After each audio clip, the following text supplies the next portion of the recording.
Welcome everybody to another BDA Boxing podcast, broadcasting to you live from the true north. This is your friend Mr. BDA, flying solo. I don't know if you've been keeping up with the BDA news, the BDA newsletter, but Bucho's away on vacation, and I'm manning the stations by myself here, so taking me a bit of a while here, a little bit of time, a couple of minutes to set everything up. I don't even know if we're on the air. Well, I think we are on the air, but I'm not sure if anything's gonna go wrong right now. So, I'm gonna try to keep it simple. Not that much boxing this past Saturday. There's some boxing right now, but obviously we'll catch the fights later, I suppose. People in the chat room are already there. We've got Violence News Network, Johnny Boy, Gonzalo Anaya, Jason Bourne, the Quags, Azzy. As he says, BDA not doing the coke tonight. No, I let go. I let go of the coke a long time ago. Replaced it with good old-fashioned religion. So we're gonna do this a little bit quick. You know, I don't know how much there's to talk about. We did have a couple of competitive fights last night, a couple of upsets, a little something to entertain everybody. John Gonzalez says, BDA, get Gaia to co-host. We banished Gaia a long time ago. Finally. Took us a while, took us a lot of work, but we were able to get rid of that goddamn supercomputer. Really pain in the ass to get rid of it. But I want to give a shout out to everybody in the chat room. I'll be sending the invites later, but it's going to take me a bit of time because usually it's Bucho that does it while I'm doing this show at the same time. So I got to do a whole bunch of things at the same time. So bear with me, guys. We're going to get this train rolling within a couple of minutes. Let me just warm up, get these old bones, these old dusty bones cracking. And we'll get crack-a-lackin'. Jason Bourne says, BDA get X to co-host. That actually wouldn't be a bad idea. Would not be a bad idea. Why not to get, you know, we'll talk about social issues with X. Everything's the white man's fault. That sort of thing. The Quag says, agreed, get X on here now. You know, first of all, we gotta give him a trial run. See if he can pull it off as a co-host. You never know. Maybe he takes Bucho's position. I don't know. So we'll keep an eye on that. Listen, let's get right down back to the boxing because I don't want to waste more time than I already am here stalling like a motherfucker. Gervonta Davis, that was a big news from the big fight last night. He fought a late replacement, Hugo Luis, and knocked him out in one round. And then Mayweather, his promoter, did a whole lot of jawing regarding Lomachenko and other fighters. Meanwhile, Alberto Machado lost a fight in an upset, really. I mean, this is Machado's a guy that was ranked in the top 3, 130 pounds. He takes on a guy, Andrew Cancio, 19-4. You know, he'd lost to Jojo Diaz, I think, 2 years ago. I think it was on the Canelo Smith undercard. So you never really expected him to lose. It was just like a stay busy fight on to bigger things. And he gets stopped in the 4th round. Can you believe that? That's boxing for you. Meanwhile, Erickson Lubin, apparently, I'm just reading here, knocked out Ishi Smith in round 3. I didn't see that. I didn't even know that happened. You got to give Ishi Smith credit. He's usually a pretty durable guy in there. So for Lubin to take him out in 3 rounds, that means Ishi Smith's done. Sorry to say. Listen, according to some of the people that I've some of the insiders, the guy's a bit of an asshole. That's what I've read. By the way, I forgot to do a little something here, so bear with me. Hopefully, again, I'm doing this without Bucho, so I don't know if I'm doing everything correctly. So hopefully, you guys are able to listen to the people in the hangouts once they step in here. I'm forgetting a whole lot of things, so bear with me. So yeah, Ishi Smith getting knocked out, or stopped rather. It's a bit of a fucking upset right there, but I heard he can be a bit of a, like I said, bit of an asshole. So I don't think many fans are going to be going to sleep with broken hearts after that result. Also, Ray Vargas, not to be confused with Gonzalo Anaya, just donated. Shout out to Gonzalo Anaya. By the way, Gonzalo, if you donate, don't forget everybody, if you donate, you can leave a message, customized message that I will personally read. Maybe even read it twice if you're lucky. You never know. But thanks again, Gonzalo. I appreciate your contribution. So that's essentially what Ray Vargas got off the deck and ended up winning a 12-round decision. We'll talk a little bit more about that, although not too much because I didn't see it, so I'll get other people's take on that. What else? There was so yeah, like I said, Cancio, Vargas. There was also Javier Fortuna fought in a bit of a weird fight. Now he sets himself up. He wants a title shot at Gervonta Davis. So we'll see what happens with that one. See, that's what I like about boxing is even if the big fights don't get made, at least you know down the line that the pieces are getting made for certain fights to be made. Also, Ramirez right now is about to fight, or he's going to fight in the main event, I think, on ESPN. Raimundo Beltran, according to what people are telling me in the chat room, is going to be fighting Hiroki Okada. I think that's happening right now. So you can watch it at the same time if you want while you're listening to this. Let's see what people are saying in the chat room. As he says, BDA, do you think Davis made the weight or was it Mayweather money? I don't know, but I tell you what, Bucho doesn't remember this because, you know, he's fucking drunk all the time, but he called it in a couple of shows ago. He said that there was going to be some malarkey, a little tomfoolery going on with the weights. Like he predicted that Davis wasn't going to be making the weight. And it's true. And he looked a little bit chubby too. Gervonta Davis, by the way, not Bucho. Davis looked a little bit chubby in the fight. I don't know if that was when he rehydrated or whatever, but you have to wonder if he's able to make the weight properly, this guy, because he's a stocky dude for 130 pounds. The Quag says, Juicy B in the house. John Gonzalez says, Machado was getting beat by the second round. Yeah, what was it, the third round? All of a sudden, we'll get to that. Johnny Boy says, come on, BDA, we all know Gillon Love is the greatest of all time. That's true. The greatest of all time. Jason Bourne says, somewhere in New York, the Matrix is mourning the knockout of Machado. Yeah, man, that... Puerto Ricans are getting short on fighters, man. Virtuoso says, by the way, I didn't see Gervonta Davis fight. I wasn't interested. Yeah, you're not the only one, man. It really wasn't. It was a bit of a waste of time. Thank goodness it ended in one round. Thank goodness, because otherwise, it would have been a long night, man. Gonzalo Anaya says that's Filipino money for the donation. Oh, yeah. Mexican Filipino money. I tell you, I don't know what it is. Gonzalo, Chris... Gonzalez as well. It's this whole trend of Mexicans moving to the Philippines. It's really getting annoying. Jason Boris says Fat Tuna. Violence News Network says Davis versus Fortuna is decent. Yeah, that wouldn't be a bad fight if Davis can even make the weight though. Because there's a bit of a question mark here again. He looked chubby and he struggled to make 130 pounds before the fight. So we'll see. John Gonzalez says Manzanilla fought dirty but was putting on the pressure on Vargas. Oh yeah, he got 2 points deducted, I think. The Punisher says Tank is on the Mike Broner diet. All right. So let's get down to the Machado fight. Fucking Machado, man. That's the fight that interested me the most last night. He was looking pretty good. Listen, Machado, he's tall, he's a southpaw, he's skilled, he's got Free Roach on his corner. And I thought he was going to go on to big things.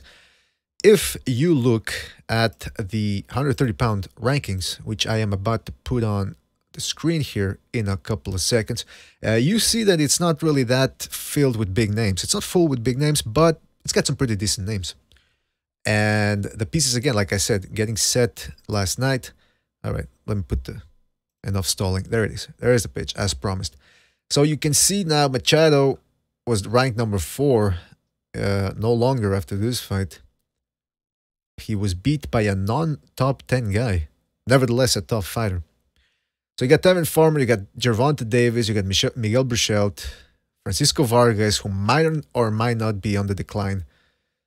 Masayuki Ito, Miguel Roman, who's always tough. These guys already got 73 fights. Who's a current fighter that you can name, other than Pacquiao, that has this many fights on his ledger? That's quite impressive. Lamont Roach Jr., Zach Vadot, some fucking Eastern European guy, and Eduardo Hernandez, who I'm not all that familiar with. I think I watched a couple of his fights on YouTube. But see, anyway, Machado, I thought he was going to go on to bigger things. I thought he was going to be... He was schooling Cancio a little bit there in the first 2 rounds. I thought he was going to stop because he dropped him too with a nice right hook on the temple. Cancio got up, started going to the body, ripping body shots, and I think it was in the third round. He just started teeing off on Machado, and I think I thought, all right, Machado obviously got hurt by something, but he's probably gonna come back.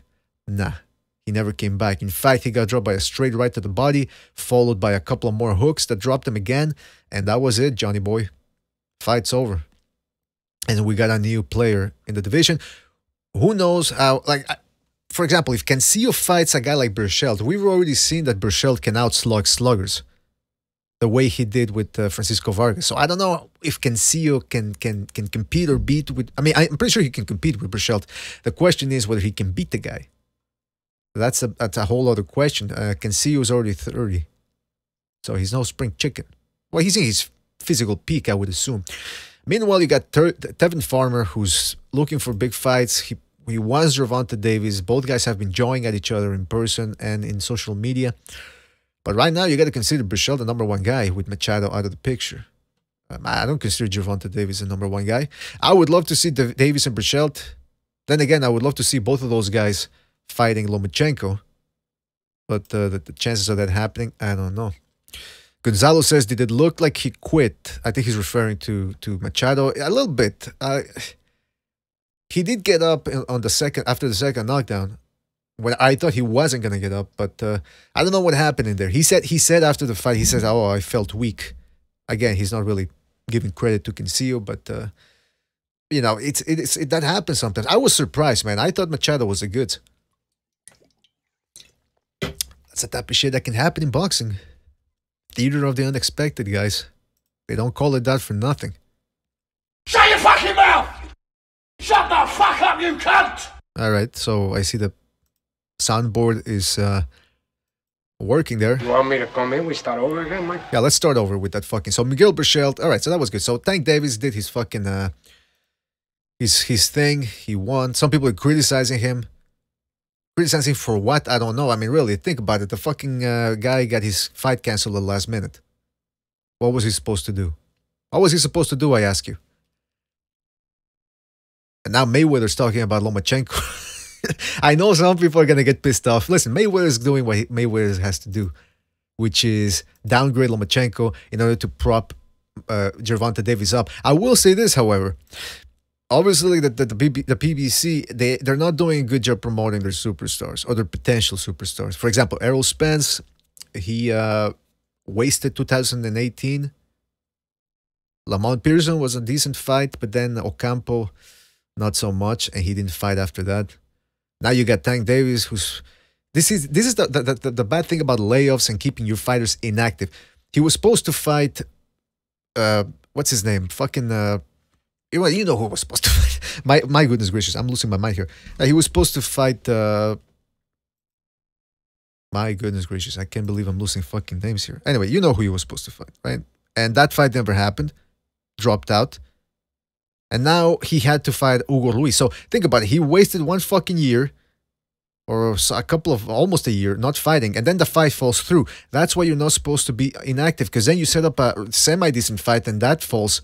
Meanwhile, Tank Davis fights Ruiz. It only lasts 1 round. What the hell did he really do? What did he accomplish in the past couple of months? And now he's saying, oh, well, he's looking at the silver lining and saying, you know, at least this first round knockout, now I can fight right away.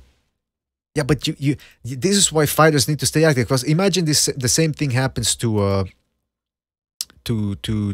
Spence. He's supposed to fight Michael Garcia, right? Let's say the fight falls through. If the fight does not go through because one of these guys gets injured, that means Spence is not going to have fought since the summer. That's why you got to keep these fucking young guys active. Now, I know Errol Spence, he's a consummate professional. I think a layoff, it wouldn't hurt him that much because he's a monster too. But again, you can't fucking afford to leave these guys hanging in the wind. By the way, I was talking about Maris. That's the name that I was trying to come up with. Fuck. Tank Davis was supposed to fight Maris. The fight fell through, and now he ended up fighting just 1 round. Tank Davis, that is. So, I mean, how does that... This is why you got to keep these guys active, man. This is why you got to keep them active. And the PBC, they have potential to do this. They're doing well. They're doing well. Don't get me wrong. They're doing well with Showtime. But they're not doing as well as they could, especially with the roster that they have. Because, I mean, look at this. Tank Davis last fought prior to the Ruiz fight. He fought in April 2018. That's almost a year. That was against Cuellar, another small guy. Now, Abner Maris, I know he's smaller too, and blah, blah, blah, but at least it would have been a decent fight. Meanwhile, that fight falls through, so he has to fight Hugo Ruiz. Again, one round in the past fucking 10 months. In the chat room, Zapata Boxing says Luis was robbed because of racism. Violence News says apology man, junk food is held to get away from. John Gonzalez says he'll get submitted by kicks. Oh yeah, because now they're talking about supposedly what's this I'm hearing about, that Davis is gonna fight the same guy that Mayweather just beat. Again, how does that help his career? You tell me. You tell me. It's insane. But hey, listen. If you criticize people now, you know, you're a hater. So don't pay attention to what I'm saying. I'm not a promoter. What do I know? I'm just giving you my opinion. Could be wrong. I often am, but not really. So we'll keep it that way. You know what? I'm gonna start fucking sending some links here, some invitations, because I don't know how long we're gonna be on the air. Hopefully not too long. Otherwise, it becomes, you know, Sunday night. I know people want to watch the fight, so we'll see what we can come up with here. Sending the invites, but you tell me. I mean, Tank Davis, you got to respect his skills. I like Davis inside the ring. I like his work in the ring. Not a big fan of his outside the ring antics, especially that bizarre friendship he's got going with Adrian Broner. Really disturbing. But when it comes to inside of the ring, the guy comes to fight. He comes to hurt people, knock them out. All right, so you can't go wrong with that. Imagine with the outside the ring antics, and if he was boring and he had those outside the ring antics, then people would really hate him. But at least now, you know, he comes to fight. So you can't go wrong with there. Same thing with Errol Spence. These are two of the PBC guys that are must-see TV. Even with this fucking Luis fight, which was a late replacement, hey, they tried to get something done. And at least he took him out in one round. If he would have struggled with the guy, oh boy, you would have heard, people would have given him the work. Let me tell you. Or the lip, as I like to call it. By the way, if I missed anybody in the Hangouts with the invites, let me know. And I'll send the invite to you. But again, you got to remember, Butch is always the one that takes care of this. So if I forgot to add anybody, send anybody an invite, let me know. And I will send it to you. Stephen Schneider, shout out to Stephen, says Tank is faker than a $3 bill. Can't get any faker than that, let me tell you. All right, so we got Johnny Boy on the line. Johnny Boy, you there? Hey, how you doing, BDA? Hey, I got some new earbuds, so just tell me if it's foggy real quick. All right. By the way, can people, just a little test, can people hear Johnny Boy? Let me know in the chat room, please. And because otherwise... Can you still hear me, BDA? Yeah, I can hear you. I just want to make sure people in the chat room on the air can hear you. Shepard Luzon says, damn it, the Ramirez fight is about to start. Yeah, that fight. I wanted to watch that one. Oh boy. John Gonzalez says no. Oh no, he says yes. Okay, fuck. I'm watching it right now, BDA. All right. No spoilers, please. No spoilers. I want to... No, I won't say shit. I promise. All right. We also have Gonzalo on the line. Gonzalo, are you there? Yes, hello. All right, good. Good to have you on board, Gonzalo. By the way, I'm glad that the fucking Hangouts people are hearing him. Otherwise, we would have been in big trouble. Big trouble, let me tell you. All right. Again, there's not that much to talk about. I guess if you want to start with Tank Davis, or do you want to start with the upset, you know, Machado getting upset? What do you guys think? You tell me. You go ahead, Gonzalo. I'll go after you, bro. Yeah, Machado, yeah, that definitely was an upset. A few podcasts ago, I had thrown it out there. I was like, BDA, what do you think about Alberto Machado? And yeah, so I was kind of high on him because, you know, a 5'10" guy, lanky with good punching power. I was thinking to myself, could this guy be the next Alexis Arguello? But it turned out in this fight, he caved. That's why I was asking, do you think he quit? But he could have obviously been hurt and just couldn't recover, you know. So the question is he the next Lucas Matiz? Hmm. guy with good punching power, but when you take it to him, he just can't he just can't hang in there. So we'll see. I, Well, I di- oh I Yeah, didn't I go ahead. didn't I didn't see the Machado fight because I always watch the DAZN shit at my girlfriend's house, bro, because she's got the smart TV. So I watched the Showtime last night. I didn't see Machado. I saw a couple little clips this morning of what happened, but the kid's young, man. A lot of the good fighters have had early losses in their career, but Gonzalo's right. He does definitely got that Alexis Arguello frame, tall, lanky. So he might be able to bounce back though. The kid's young. He's got time. So yeah, that's true, man. But you gotta wonder what the hell happened in there, because like yeah, Gonzalo, from his point of view, he thought Machado quit. Then Machado said after the fight, I saw on Boxing Scene, he says that he felt weak, which is always, listen, every time a fighter loses, he's gonna say, oh, I was weak, I didn't train properly, my girlfriend didn't fuck me during training camp, that's why I was weak. They always come up with excuses, right? So how much of this was Cancio just being a fucking bull in there, and how much of it yeah, was Machado not never really being the real deal in the first place? yeah. Well, like I say, I only saw a couple little clips because I usually watch the zones at my chick's house. So I only saw a little bit of it. I didn't see the complete thing. Mhm. But yeah, By the way, just before we continue, Zapata Boxing's in the chat room. Shout out to Zapata. I'm trying to send you the invite. I don't see you on the Hangouts. So Zapata, send us an instant message on the Hangouts via the chat room, and I mean on the Hangout chat room, and I'll give you the link there because I don't see you. So I don't know how Butcher sent it to you last time. All right, so like I said, the 130-pound division, it's not that loaded, but it's got a couple of interesting names. You got Tevin Farmer, you got Tank Davis. Who knows how long he's going to be staying there? Now you got Cancio, you got Burchelt.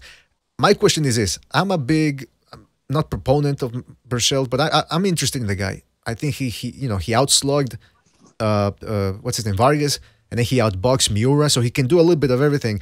How do you think Cancio would do against him? that's a good question. Anybody? Cancio, Yeah, he's a pretty tough dude. He usually comes out in the Oscar de la Hoya Friday night fights cards. This was a big win. The basically the best and only notable win that he has in his resume. What is he? 19 wins, four losses with 13 KOs. You know, it's one of those type of guys that now that he has a title, he's gonna go out there and lay it on the line. But was he really elite to begin with? You know, so that's the question. I don't think he'll be able to compete against somebody like Burchell, to tell you the truth. Well, that's the yeah, thing, man. Yeah, go ahead. Go yeah. ahead, Joy Boy. No, no. I was just gonna say, like I say, I didn't see the whole thing, but he might have just had Machado's number. That's not necessarily saying he can hang with the top. You know what I'm saying? That he just Right. hang with the top guys. He might have just had Machado's number. You know what I mean? Well, So here's the thing. That's the thing. Machado was doing pretty well. I mean, when I was watching, and by the way, I was watching the fights with the sound off, so no commentating to brainwash me. And I'm looking at Machado. He was keeping Cancio turning. Beautiful footwork. He dropped him with a right hook. Good counter punching. Then all of a sudden, he seemed to get bent over by body shots, and that was it. That was all she wrote. So obviously, he has the skills because he was yeah. beating Cancio. So I guess it's just, like Shepard Ozon says in the chat room, I think it was him. He said just the fucking body shots. So Machado was getting his licks in though. Yeah, yeah. It's not like he lost all the rounds. He was winning the first two. He dropped Cancio with the right hook on the temple.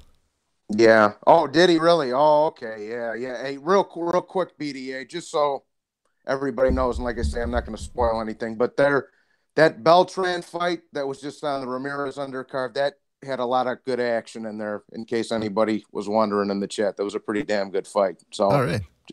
just so everybody knows. Well, that's good to know. That's the thing. Beltran is definitely on the slide, but he can always deliver good fights. He's just got the style to make good fights. Yeah, he does. He's win, lose, or draw, he usually puts on a pretty good show, Beltran. I always like Beltran, man. That's why I was interested. Speaking of the 130 pounds and 135 pounds, this whole division, this whole zone in boxing, Beltran was obviously slowing down, and then he lost to Pedraza, who ended up giving Lomachenko, a tough fight because he was able to win about 2-3 rounds. That's why people say Loma looked bad. But now the question is, Pedraza is very good, man. Pedraza is very good. But that question then remains. Then is Beltran still able to hang in there with the top guys? Well, they said, I didn't realize this. They when I was watching that fight just now, they said Beltran was fighting at 140 now. I didn't realize he decided to move up. So I don't know if he's gonna be fighting them guys at 135 no more. I mean, he probably could. I'm sure he could, but because a bunch of them dudes are with Top Rank and shit. But Yeah, we all know he used to be one of Manny Pacquiao's main sparring partners. Yep. So um, he has the ability to compete, in training, and he's got the experience and the preparation. I mean, I know each fight you get older and you have to prepare for your opponent, but he's only what I think 30, 32 at the most. He might be even younger than that. I think he might even be 30. I Wait, you can't talking about remember. Beltran? Yeah. Beltran, yeah. No, he's 37. He's 37. Yeah, he's pushing 40, Gonzalo. He's getting up there.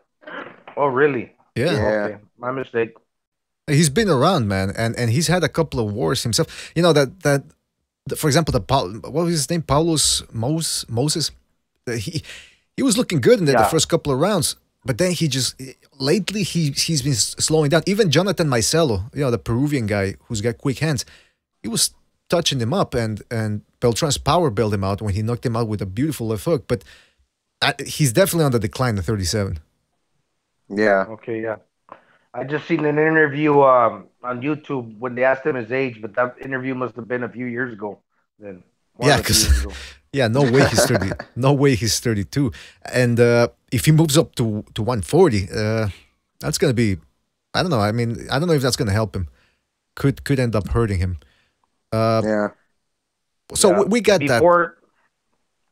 They said he was really intent on keeping his title and giving good performances because he was trying to obtain his citizenship. And in order to become a U.S. citizen, it looks good if you're an outstanding athlete. So, that was one of his main motivations.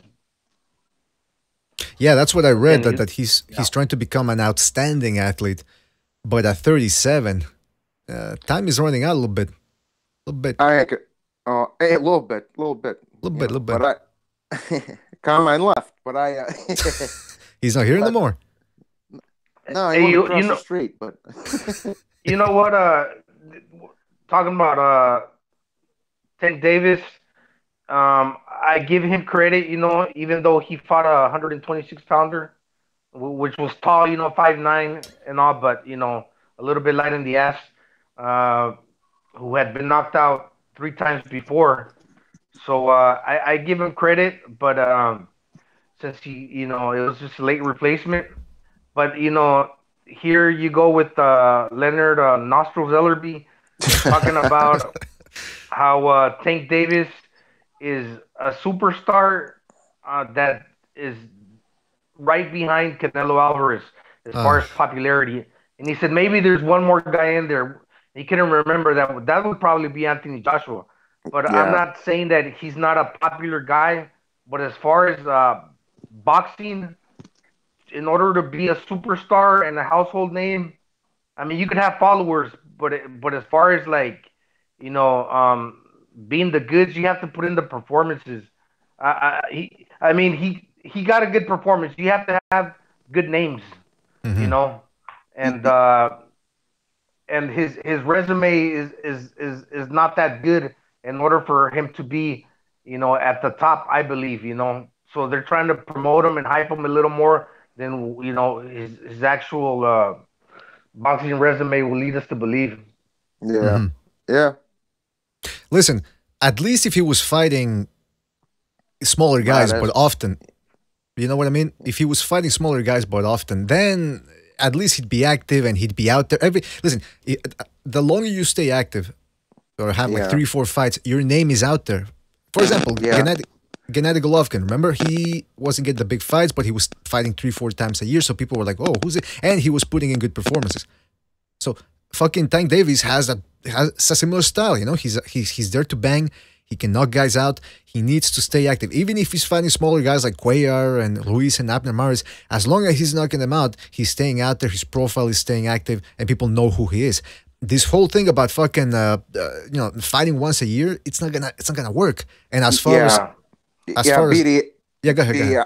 Oh, I was just gonna say, I know Recognize just jumped on, but real quick, I was just gonna say I didn't have a problem with him taking Hugo Ruiz at the last second because that's not his fault. Mares' eye got fucked up, but I had a problem with the Mares fight to begin with because Mares was coming off a loss, moving up in weight, and Tank Davis hadn't fought in a year, bro. Like you say, you know, even if you're not fighting the best guys out there, if you're fighting 3-4 times a year, your name's getting put out there. There's Exactly. you know there's shit floating in the air about you. Even if it doesn't have to be every fight's not going to be a Lomachenko or a Teofimo Lopez, but at least you're getting your name out there, like you say. So listen, that's what I tell people all the time, man. Boxing is a business. It's show business. Show me what you got. I want my fucking money! If you want your money, you gotta stay active, man. You gotta build a profile. Now, Tank Davis has all the makings of being. I don't think he's ever gonna be mainstream because you know, for a boxer to be mainstream, first of all, most of the time you gotta have the Mexicans in your corner at least, or have longevity and a mystique around you. For example, Floyd Mayweather.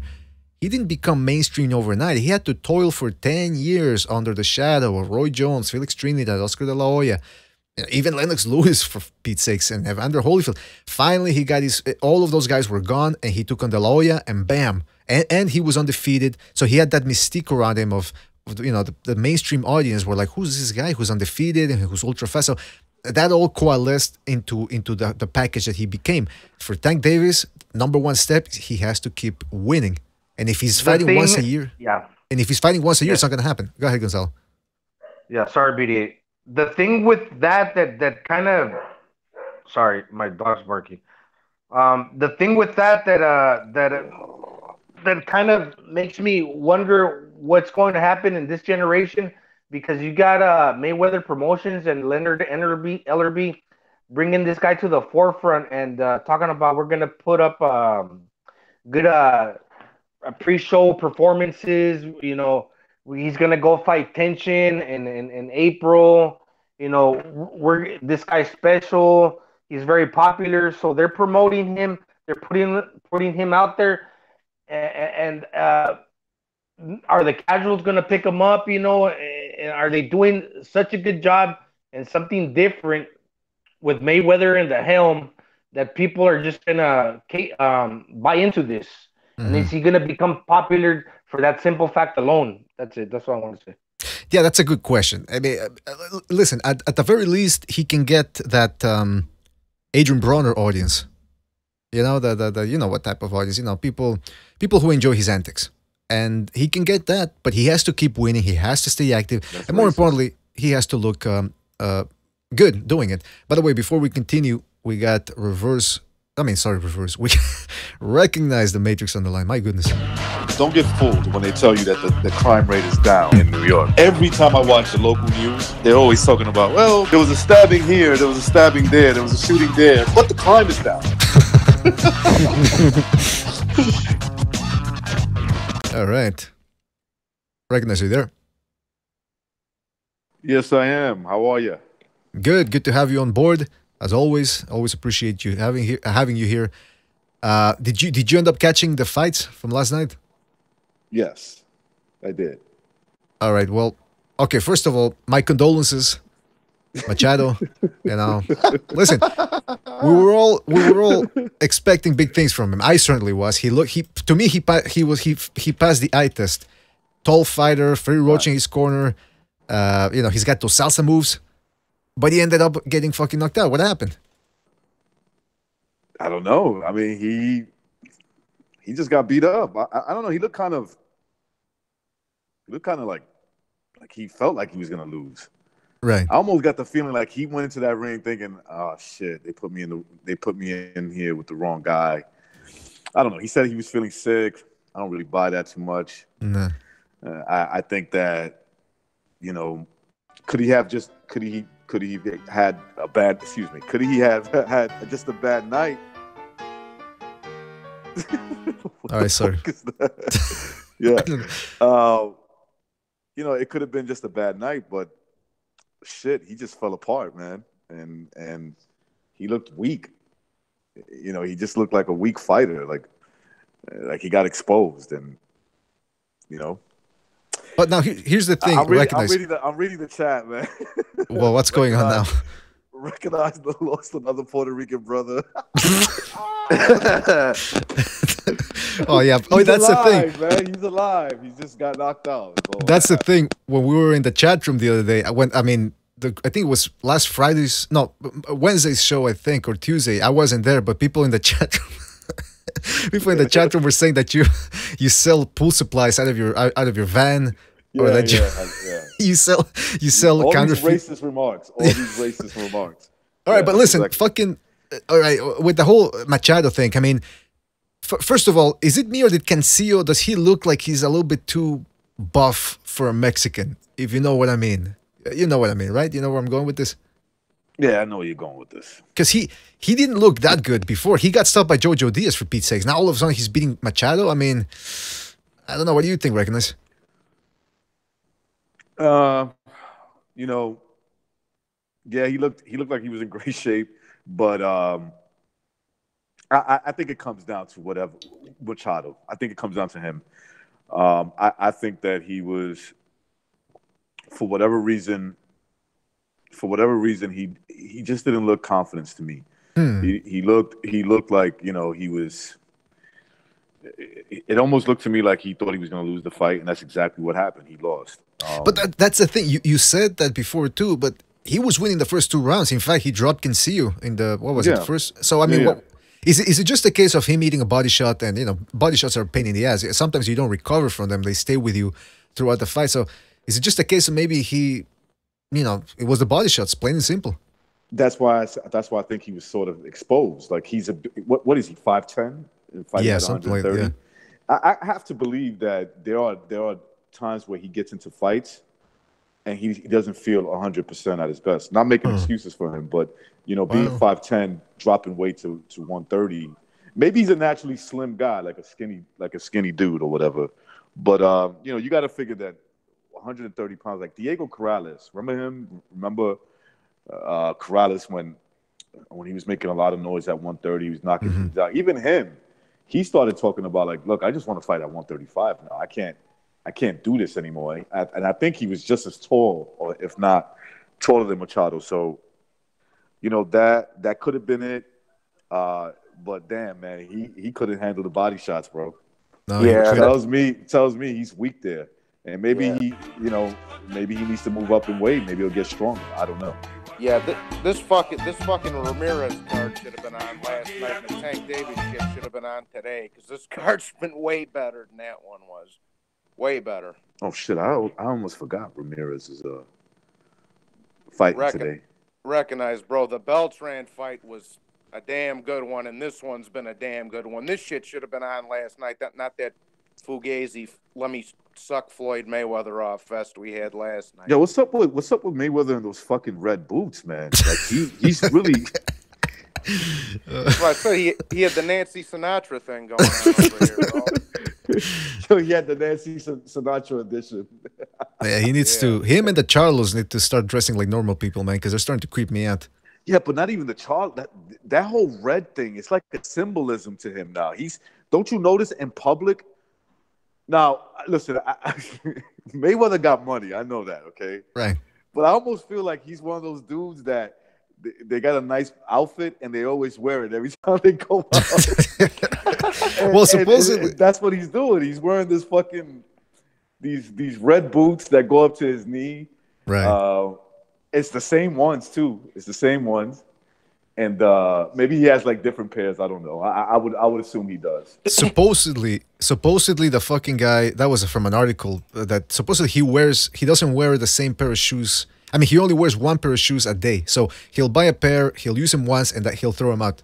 That's so fucking wasteful, bro. Except the red boots, though. Except red boots, well, apparently. He's a fan of those. Apparently. I mean, with those red boots, don't you expect to see him walking around Chelsea at midnight, you know, like being picked up by a bunch of How do you know about Chelsea at midnight? Oh, recognize. You know where I've been. You know what I've told you before, man. Before I found you spent some time in New York. Before I found my Lord and Savior Jesus Christ, I went down a dangerous path. Dangerous path. Let me tell you that much right now. But by the grace of, was that? He looked like he was playing basketball with Prince on Chappelle's show over there last night. You know what I'm saying? He looked like he may as well just come out and said, "How about you and your team versus me in the Revolution?" Looking like fucking guy. Oh. Yeah, I don't know what's going on. Boots are not a good look, man. It's not a good look. Yeah, unless you're a cowboy. Even then, cowboys don't fucking wear red boots. So, listen, it's Floyd Mayweather. What are you gonna do? One never knows when the homosexual is about. All right, wait a minute. I didn't play that, by the way. I don't know who. I got a disclaimer for everybody out there who's listening to the show for the first time. I don't play the sound effects. That's Gaia. It's Gaia. Yeah. It's Gaia 500 or supercomputer. He looked like Wyatt Earp's girlfriend from Tombstone over here. Hey, speaking of Tombstone, I was watching your video because apparently, Johnny Boy, you got into some beef with some LDBC. Oh, bro, I didn't even want to bring it up, but dude, they made like 6 fucking videos about me, and all I said was like, I was like, look, bro, I'm not gonna be bickering back and forth at you over the internet, bro. If you guys run into me, you want to make something happen, go right ahead. I'm not gonna keep playing back and forth with you over the computer. And that's all I had to fucking say. Well, there you go. Hey, listen, man, people are allowed to voice their opinion, but here at the BDA Boxing Arena, we try to keep it boxing. I mean, yes, after we're done with boxing, we'll talk some other, we'll go into other subjects, but we're not here for the YouTube drama. You know what I mean? We already had our YouTube drama at the beginning of the year. People come after us. Sometimes we'll go after people too, but we'll try to keep it boxing. And I see a lot of other channels where it's all drama. And I'm thinking, are you going to fucking talk about boxing at some point? You know what I mean? Or are you going to just try to... It seems to me it's a lot like in the hip-hop industry, especially the modern hip-hop industry, where it's always guys trying to bring each other down. Or going down on each other. Was that? That's all I was saying, BD. I was like, look, bro, I'm not going to be going back and forth with you over the computer. You don't like it, do something about it, bro. If you run into me, tough shit. And by the way, speaking of race wars, fucking... 100% X and John Gonzalez are going at it in the chat room. I'm telling you, this is a fucking this is a microcosm of what's wrong with society. If people can't get along on the boxing debate arena, I fear that there's no hope for humanity. Because that's the thing. I was talking to Bucha. And you guys were talking about earlier about throwing shit in the air. By the way, speaking of throwing shit in the air, I see that X is throwing shit in the comment room. Oh, fucking little bastard. Now wait a minute. They were going at it in the Hangouts last night. I was fucking dying. That cab, oh, bro, that shit was hilarious. I was crying, bro. I was laughing so hard. But yeah, listen. I was talking to Bucha the other day, and he says, BDA, this is the boxing debate arena. It has to be about, people have to be fighting each other. I said, do we really have to be fighting each other all the time? Can we all just get along? That's my question. No. Bro, and on top of the one of them kids, he made 2 videos about me, bro. Then I went over there and roasted his ass. He took them both down right away. I'm like, bro, you're soft as fuck, dog. Like, the fuck out of here. I'm not, like I say, I'm not here to fucking play internet argument with you guys. Not with you guys, but with them, So, but. By the way, Virtuoso just sent me that picture of Mayweather with the red boots, and I'm putting up on the screen right now. What is that? You know what he looks like? He looks like one of those fucking matadors. No, actually, he looks like a guy from out of the 1500s or something. He looks like he should be in Queen Elizabeth's court along with John D. Looks like a Puritan. Exactly. Yeah. All he needs is a fucking hat. And even Tank Davis looks disconcerted by the whole thing. He looks visibly disturbed, and that's coming from Tank Davis, a guy that almost kissed Adrian Broner on the lips. Hey, so, BDA, yes. BDA. What killed me about the whole thing with Tank Davis last night, bro. When Lomachenko did come up, he shut it down right away. He's like, well, we're not in any rush. We're not in any rush. Like, no, bro, what you're saying is let's wait till Lomachenko's about 38 years old and he's on the decline, and then we'll fight him. That's what you're saying, bro. Basically, Mayweather said that. He's like, pretty soon, I like the way he said pretty soon. Pretty soon he'll be 38. I'm like, yeah, pretty soon, like in fucking 6 or 7 years, dummy. Like, that's not really that pretty soon. Yeah. In 2025 and shit over here. Yeah. Yeah, look, I don't blame him. Look, I think Tank Davis is a hell of a fighter, man. To quote Mayweather. That's what Mayweather always says, by the way, about guys. He's a hell of a fighter. But I'm not in a ruch to come back. Like, shut up. But anyway. He's a hell of a fighter. he's one tough competitor. I was just gonna say that. But yeah, like I was saying, he's a hell of a fighter, Tank Davis. But it's a bad matchup if he fights Lomachenko. Tank Davis, first of all, I think right now. I'm sorry, Bucho. BDA. Bucho, what's the matter with you? Yeah, I apologize. It was a mistake. Yeah, I was a little out of line. All right, I was a little out of line. Yeah, a little bit. Drinks around the house. No, I wasn't out of line. Right. Wait a minute. You don't do that to my BDA. Hey, that's right. Now Gonzalo's standing up for me. By the way, Virtuoso sent me another picture. He says he's Floyd's idol. So I put the picture up there. Yeah, I bet that's where he got the style from. He copied it of this girl. Look at those boots. She's rocking it. Yeah, Mayweather rocks them. And Mayweather has better hips than this girl. Floyd Mayweather's got those feminine hips, man. More than this chick. That doesn't say good things about him. But anyway, look, listen. What was I saying before we went on this fucking weird tirade? You know what? Let me read a couple of the comments in the chat room. We don't have a lot of people today in the hangout, so something about Tank. Something about Tank. You muted yourself, by the way, there, Johnny boy. Let's see what people are saying in the chat. Tank being a hell of a fighter. Yeah. Well, hold on. Let me just read some of the comments in the chat room.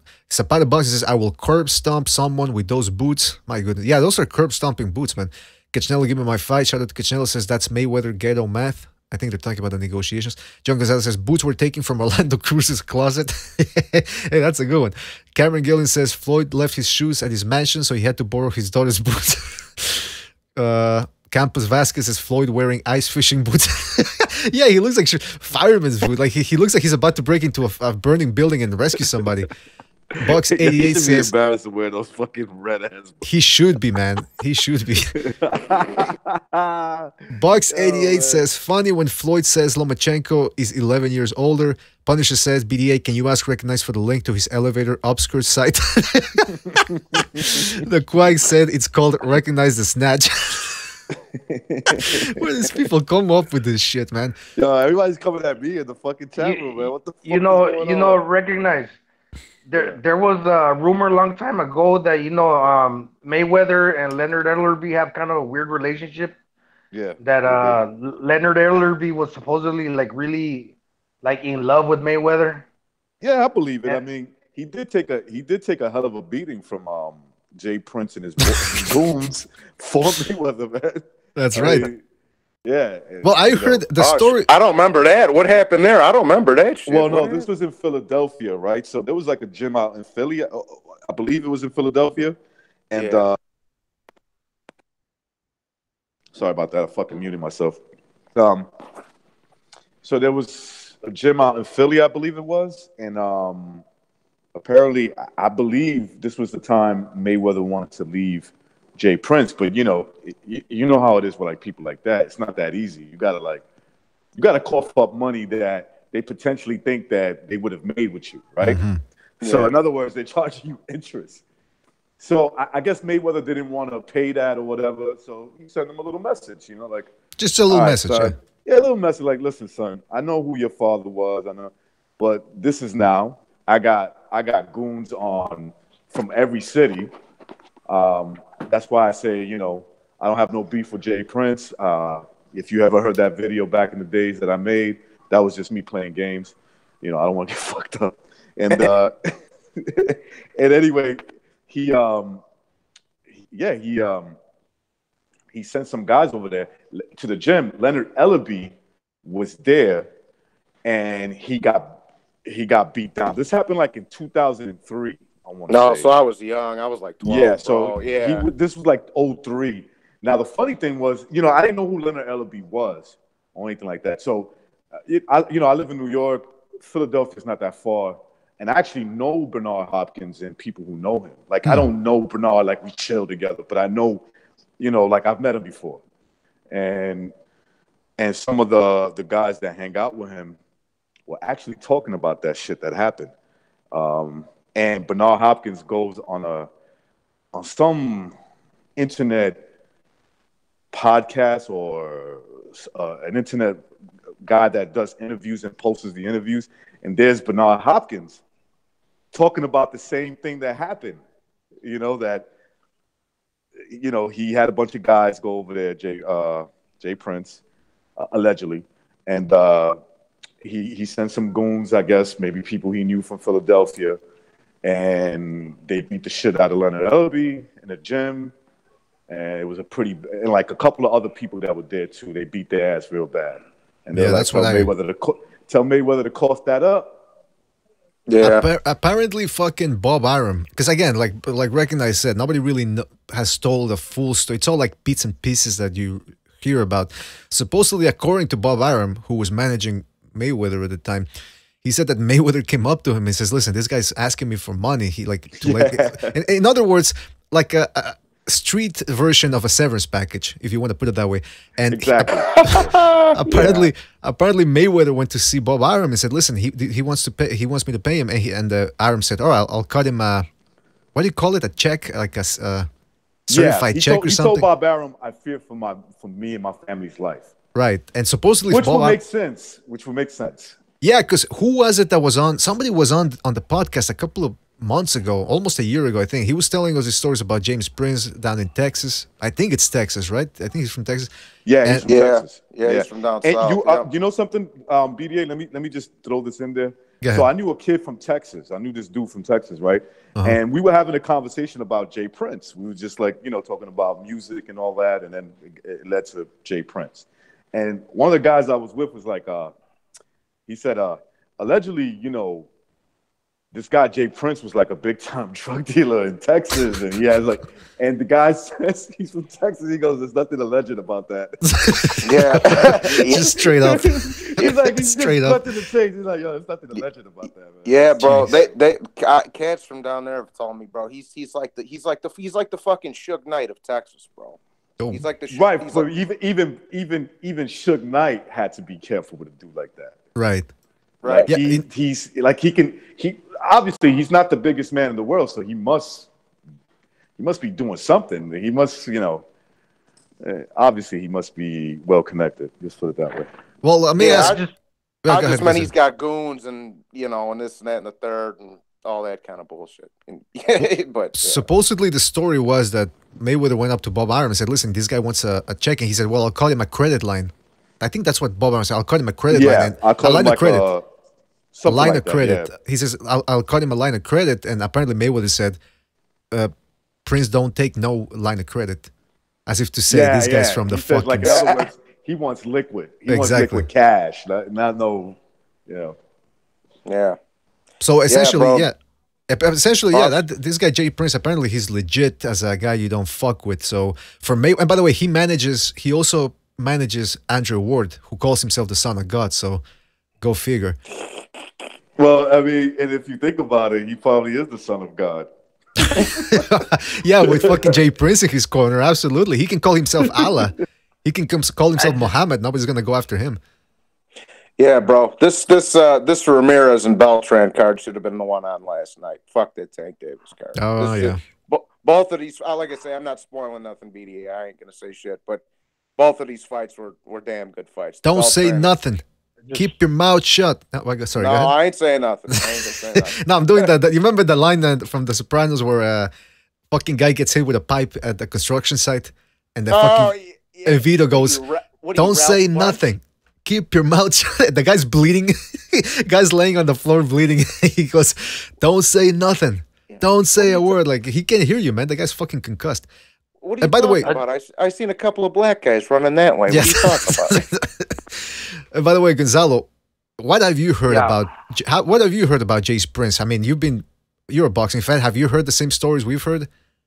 No, I don't know much of anything about him. I just remember, and I was gonna ask. Remember when Mayweather Promotions, when they didn't have many fighters or any at all, Yeah. and Mayweather fired Leonard Ellerby, Oh yeah. and then yeah. and then he rehired him. I just always wondered what was the deal back then with Mayweather Promotions and the relationship they had, Ellerby and Mayweather, and where he came out of.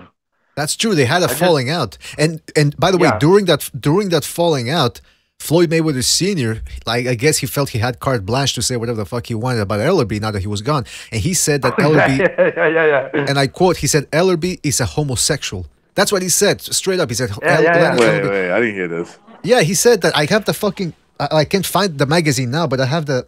This is in the Ring magazine. This is in the Ring magazine BDA too. I remember reading all this. I remember exactly. back in I the forget. day. I I forget kind of what. remember hearing that too, bro. Yeah. I forget It what was the just- issue Mayweather was. said Yeah. Ellerby's a homosexual. Which, look, I wouldn't be surprised, right? After he probably felt like he was raped that day by those goons of Jay Prince.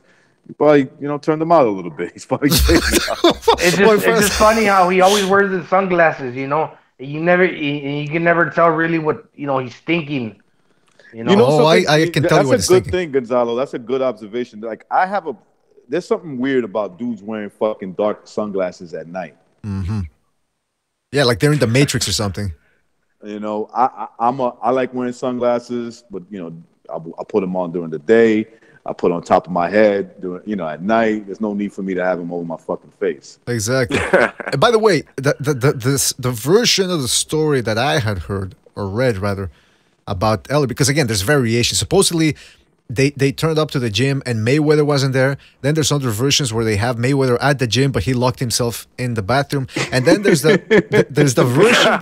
I'm serious. Then there's the version. I'm not kidding. There's the version that said that supposedly they were gonna shove something up Mayweather's bottom, and supposedly that's what I'm saying. Ellerby took it for him. apparently that's the thing. That's what I heard. I heard that supposedly Ellerby said, "No, do it to me." And supposedly that's the version. I don't know if it's true or not. I'm just telling you what I heard. Could be bullshit. Probably is bullshit, right? Remember, they started turning on him. Roger. Oh, they turned him, Yeah, right? That's Roger for sure. Mayweather was saying, "Who is this guy? We don't even need him around. He's the CEO of Mayweather Promotions, but we really, what's his real position?" I think that was Roger or Floyd Sr. Mm-hmm. And that's when he fired him. And at the time, what was Mayweather Promotions? I mean, I don't really know what they are now, but what was it back then? I heard Mayweather Senior try to step in for his son, and he told Jay Prince, "Look, man, back in the days, I used to be a drug dealer too." And Jay Prince responded. He said, nickel and dimes don't count. Hood. This is what he said. He says, Read my lips. Oh man. You in the hood. Oh, you gonna put the nuts in your mouth too? That's double bonus money. Bro, Because Crazy. BDA, because before Leonard Ellerby was the CEO of Mayweather Promotions, what was his real position?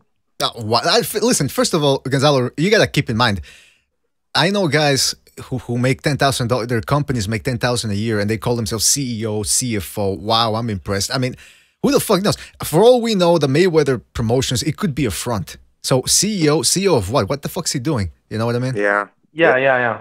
As far as I'm concerned, as long as Tank Davis is going to let Floyd do his talking for him, he may as well just walk him into the ring with a leash. One of those you can hook onto the clothesline so he can walk back and forth and, Tank Davis needs to fucking step it up, man, because I fear for his career right now. With Mayweather there, there's conflicting reports. Some people say that Mayweather is jealous of Gervonta Davis because, I mean, think about it. And I'm asking if Mayweather is an egomaniac, and he always wants a spotlight on him. How is that? It's never gonna benefit his fighter then, because he's always gonna want the spotlight on him. Well, in BDA, bro, you got to think about this too. I thought about this shit last night when I got pissed off after they were talking about Lomachenko. Okay, now remember when Tank Davis was putting all that shit on the internet that he was unhappy with Mayweather and yada yada yada. Yeah, okay. After that, he sits on the fucking shelf for a year, bro. I don't think that's a coincidence at all. I don't think that's a coincidence, or 10 months or whatever the hell it was, bro. That's not a coincidence. He's like, oh, okay. You want to say you're not happy and shit here, you're going to do what I tell you. Now you're sitting on the shelf, bro, on some bullshit. That's what I think. You give him a timeout. What I think, Mayweather came out and said on camera that he was going to get him the 6-figure paydays and eventually move on to the 9 figures. What I see Tank Davis being to Mayweather Promotions, it's kind of like, I'm old, he's young, I could carry on my legacy through him, and keep so basically selling, turn him into a WWE character.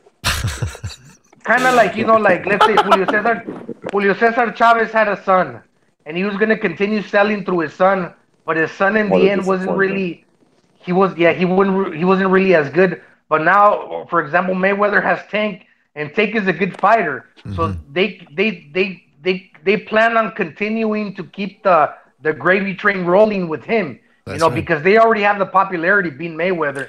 So we just promote this guy as being an extension of ourselves, and then the money's never going to stop, because they felt that they tapped into the market already where they're popular and they're never going to go out of style as long as they have a good product to. I mean, it's legitimate because he's a fighter that belongs to the promotional company. But, it's just more like a WWE, like you're saying. They have to really put up the product, and deliver if they want to, be good for boxing. Right. I get what you're saying, Gonzalo, but that's Chavez Senior and that's father and son, bro. That's not some kid I just picked up off the street in Baltimore, bro. That's That's like legit family. You know what I'm saying? I think that's a little bit different, bro. But yeah, because he said he's gonna do like they did the Thriller performance when he came out. Yeah, that was weird. When he did the ring walk. So Mayweather says he promises to do. Oh, what the fuck? Man.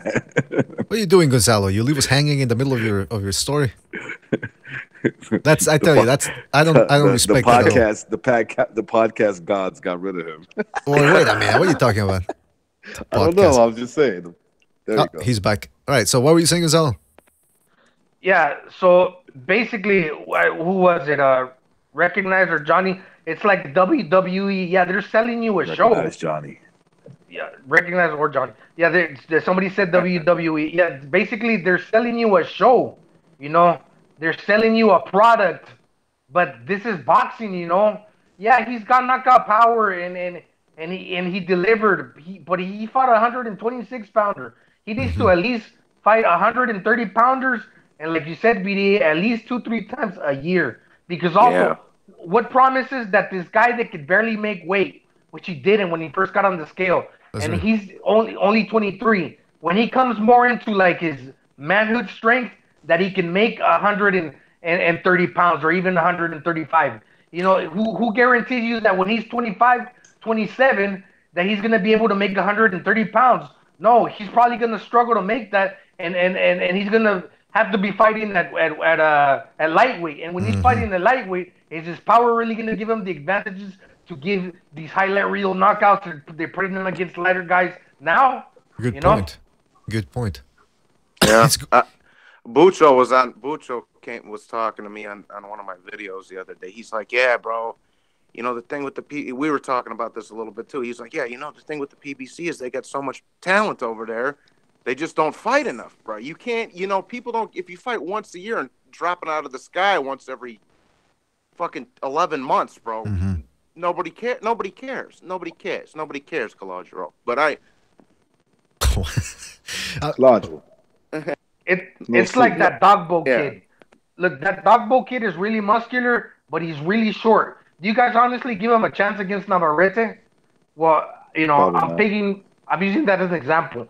Like, okay, Tank, he's muscular, yeah, you know, he's a big 130 pounder, but you know when he's not gonna get any taller. He's only gonna get wider.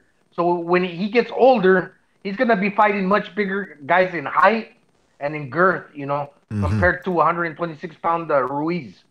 Well, based on what I see from his interactions with Broner, I think he can handle the girth already. But I get what you're saying. I get what you're saying in terms of... Listen, I'm looking at his BoxRec page here. He's 5'1.5". Now, remember, BoxRec... 5 feet? Oh, Five- wait, 5'5". 5'5", yeah. Well, 5'5.5". Now, but you got to remember, sometimes BoxRec, they exaggerate. So he Yeah, could more actually like be... 5'4". 5. Yeah, he's short. He's short, so Gonzalo has a point. Right now, his advantages are in the power. He's not just all power, don't get me wrong. He has skills. But 5'5.5", and he goes up to lightweight or junior welterweight, things could get problematic up there if he can't hurt him. Can he outbox him? That's the question. Same thing with fucking Jared Hurd. This guy, let me tell you something. He's eating shots like they're peanuts right now.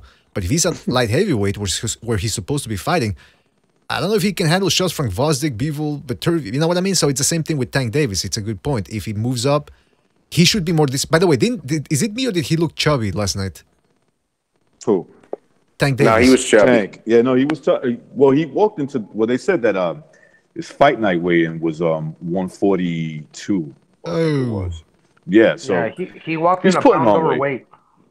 No, he made the weigh-in in his second fight. But then But he it is- rehydrated.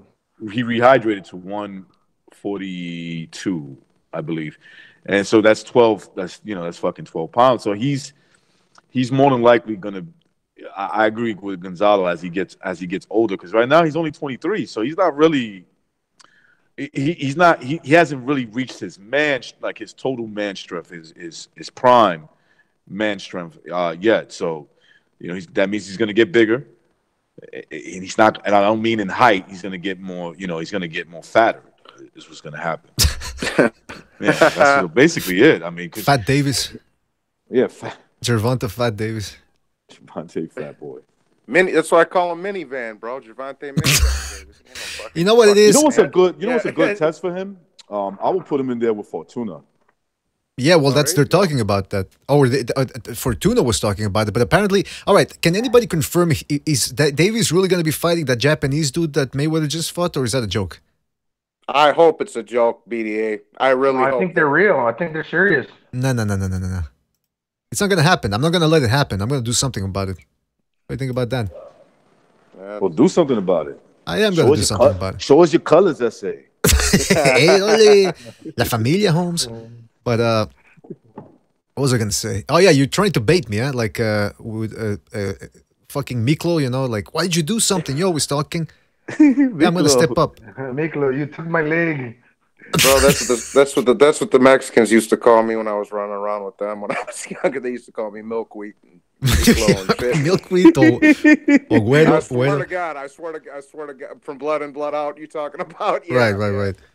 Yeah. El Gallo Negro, the Black Rooster. Gallo Negro. 13-0, 13 knockouts.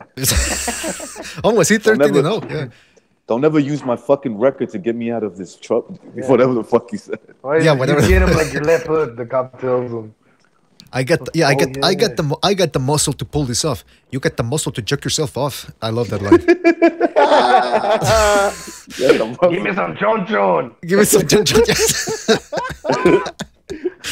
I gotta get some of that. Boy, give me some chocho. Chon. He was chon. Yeah. I thought that was the gayest scene I've ever saw in my life. That was scary. Hey, Cinderella, go find yourself a fella. The clock is ticking. I don't want his pork chop. I want his life. What do you want me to do? You like Big Al? Yeah. I'll send you to hell like Big Al. Yeah. Yeah. All right. So that's the whole thing. Yeah, let's move on from this whole Mayweather thing. Listen, we'll see what happens. And by the way, I wanted to tell Gonzalo, I was watching. Do you guys know who Frank Grillo is? Frank Grillo. He's a guy. He was in that movie, The Purge, the second one. I didn't see that shit. I saw the first one, bro. I haven't seen none of The Purges, so just to let you guys know. He was in. MMA show, like it's an MMA drama show called Kingdom. He was in that. He was also in one of the Captain Americas, I think. He plays like a minor character there, and he was also in what's the fucking movie? The Gray with Liam Neeson. Anyway, I'll put a picture up. Maybe you guys will recognize him. But he's an avid boxing fan. He's been boxing for a while, and I think he's also a mixed martial art. Like he practices jiu-jitsu and all that. So he has a show on Netflix now called Fight World. And what he does is he goes to a bunch of countries. There he is, Frank Real over there. He goes to a bunch of countries and he watches, you know, like for example, he goes to Nigeria where they have this wrestling. They wrestle and they punch each other in the face, bare knuckle. He also went to Thailand. He went to Myanmar, I think, places like that. First episode, he went to Mexico to talk with the best boxers in the best gyms, rather. Talk with people in the best gyms in the capital in Mexico, Distrito Federal. And he was at the Romanza. He was at another gym. And he also went to a gym in a zone in Mexico called Tepito. Now, I don't know if you're Mexican, you probably heard of Tepito, obviously, but if you're not Mexican, Tepito, Tepito is considered the roughest place in Mexico City. Mexico City is Tepito. Yeah. Tepito, yeah. It's Tepito. a neighborhood. And they asked, in interviews, they asked both Rafael Marquez and Juan Manuel Marquez, who are from Mexico City, they asked him, like, oh, we've heard people mention Tepito before. Can you tell us something about it? He says, oh, yeah, every time we used to fight as amateurs, when we would fight a guy from Tepito, like, we knew we were in trouble because it was going to be a tough fight. So I was always curious to see gyms from Tepito, and he went to that fucking gym, and it's actually a nicer looking gym than the Romanza gym, believe it or not. It actually looks like it's decent, and it's maintained. It's got clean floors and everything. So it's an interesting show. Check it out. It's called Fight World on Netflix. Okay. With Frank Grillo.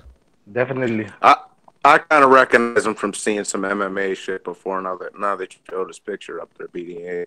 Yeah, he was in that movie too, Warrior. You know, with Venom. What's his name? Oh yeah, Tom Hardy and yeah.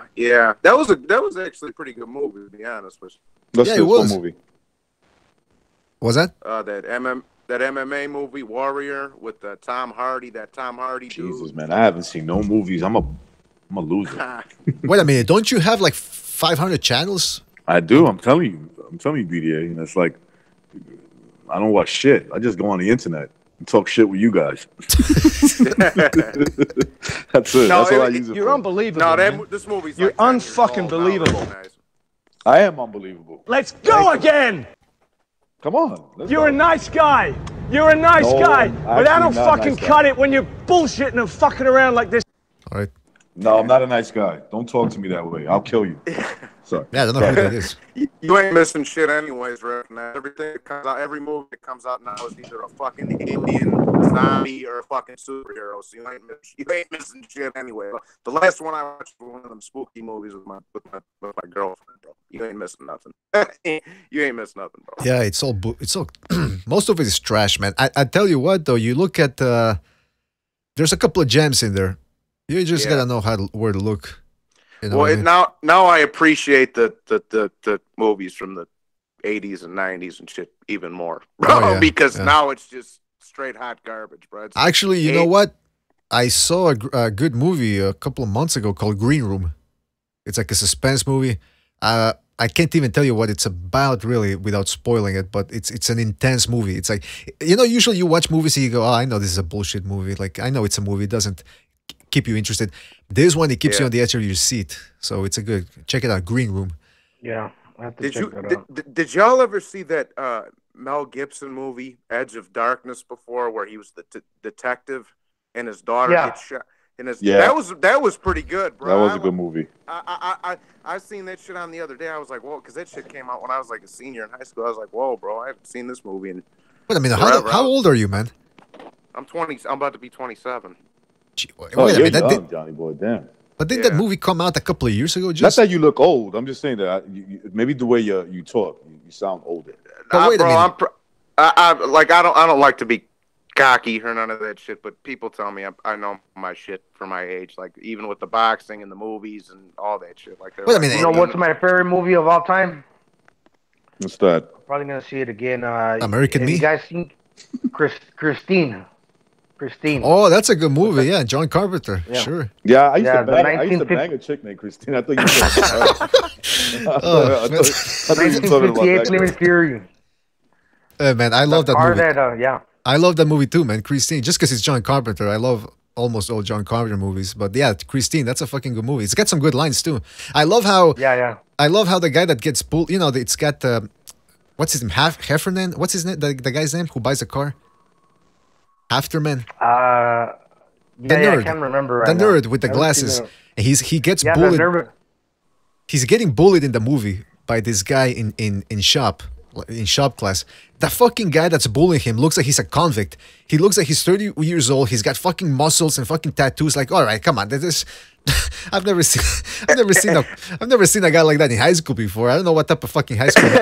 Actually, you know what? Bro, I wanted to ask Johnny Boy. Johnny Boy, that fucking Edge of Darkness came out, I think, 5 years ago. So, what, were you 22 years old in high school? Were you bullying people in high school? I thought that shit was from like 2010 or something, 2011. All right, but if you're 27 now and that was like, what, 8 years ago, then you were in high school at 20 years old? Well, okay, I was 19, bro. Whatever. I don't know. I said something like that. You need to step it up, man. Okay, I was born in 92, bro. I was born in 92. All right. Just leave it. Oh, yeah. Wow. 92. Shit. Yeah, so you are going to be 27. Yeah, what were you? Yeah. What were you up to? You say what? No, I was going to recognize what he was up to in 1992. But anyway, go ahead, guys. 1992? I was 19. I was 18 going on 19. And you still had that long hair, huh? Oh, man, it was the greatest. You know, I just had a head full of hair. You know, I could braid it one day, unbraid it the next day. Did you ever try to shove it any kind of way I wanted to? Did you ever try to shove it inside women's mouths, just like you did with your fingers, or? Yeah, I used to take them like, you know, like I was gonna headbutt them, but it was just to rub my head, you know, around their face, around their cooch. Headbutting chicks. One girl told me, eat my ass. Like, all right, spread them. I put my hair right across her ass crack. She's like, ooh, that feels so good. You know what though, bro? Like I say, yeah, I'm a little bit younger. My grandpa and my uncle, he's on Abztract and shit too. But he fucking them dudes. They always had all the VHS tapes of the old guys, fucking Ray Robinson and Jersey Joe Walcott and all the old timers. Them two guys were the ones that really taught me about the old school. And then I got like the 70s and 80s and all that shit from my pops. But for the boxing, I'm talking about, you know. And then, because like, bro, like my first super fight was Tyson Holyfield, bro. Like the first one I can remember. But and then like I've been watching this shit since I was little, bro. Like I remember scoring fucking Trinidad and De La Hoya, or watching it and trying to keep score, and like, you know, I was like 7, 8 years old or whatever that fight was. So, an interesting story about Trinidad De La Hoya. Because by the way, we're trying to do a segment here on BDA, not during the podcast, but where we'll get some of the panelists and we'll watch fights, and then we'll post it on YouTube, and you know, we'll post the fights as we're all watching the fight and we're all commenting on it. So one of the fights that I really want to rewatch is Trinidad De La Hoya. Everybody together, we all keep score. Everybody watching also the video, they can keep score as well in the chat room. I mean, not in the chat room, in the comment section. And we'll get to the bottom of things. Because let me tell you something. With Trinidad De La Hoya, I remember I was watching that fight. I was actually watching it with Bucho in a bar. And there was this black guy he was Haitian, but he was rooting for Trinidad just because, you know, he was black too. So the fight ends. This guy goes running to the bathroom. Like, he doesn't even want to hear the decision. Then they announce the decision for Trinidad. And everybody's like, what the fuck? And the guy, he comes out of the bathroom.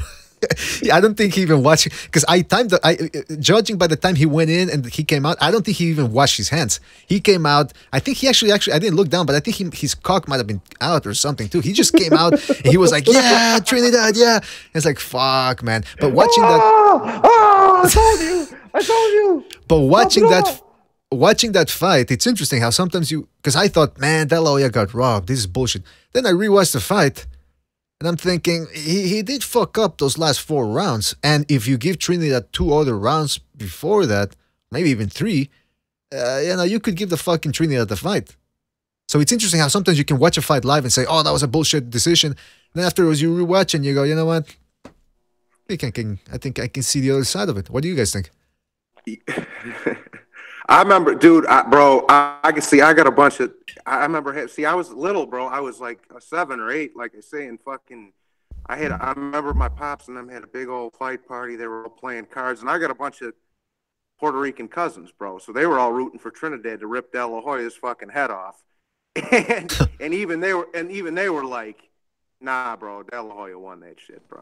Look, if I have to be honest, that 9th round is tricky.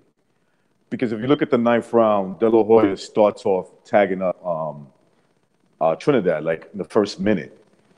And then like after that, he just took that round off, and he was just not that Trinidad was hitting him with bombs or anything like that, but Trinidad was trying to fight him, and De La Hoya was just like on the back foot. That round is kind of tricky, but the first eight rounds. The most you can give Trinidad, and it's being nice to me at least, is 2 rounds. I thought that's the most you could give him. Yeah. If you give him that 3rd round and beyond, at least for me, that makes it 7-5 for De La Hoya. Now, De La Hoya to me won more rounds, without a doubt. The problem was that De La Hoya lost the story of the fight. Yeah. You didn't say that, man. He started running, right? He just like started running, and he gave the judges an excuse. You're supposed to score round by round, but it's hard to give it to somebody who's actually fucking running away from the fight. You know, It's like he stopped fighting, and it was just look, round wise, De La Hoya, and that's how you're supposed to score it. At least in my scorecard, if I had to be honest, no matter how you give that 9th round, De La Hoya still wins the fight to me. Yeah, and like I say, I was little, but I've watched it a bunch of times since then.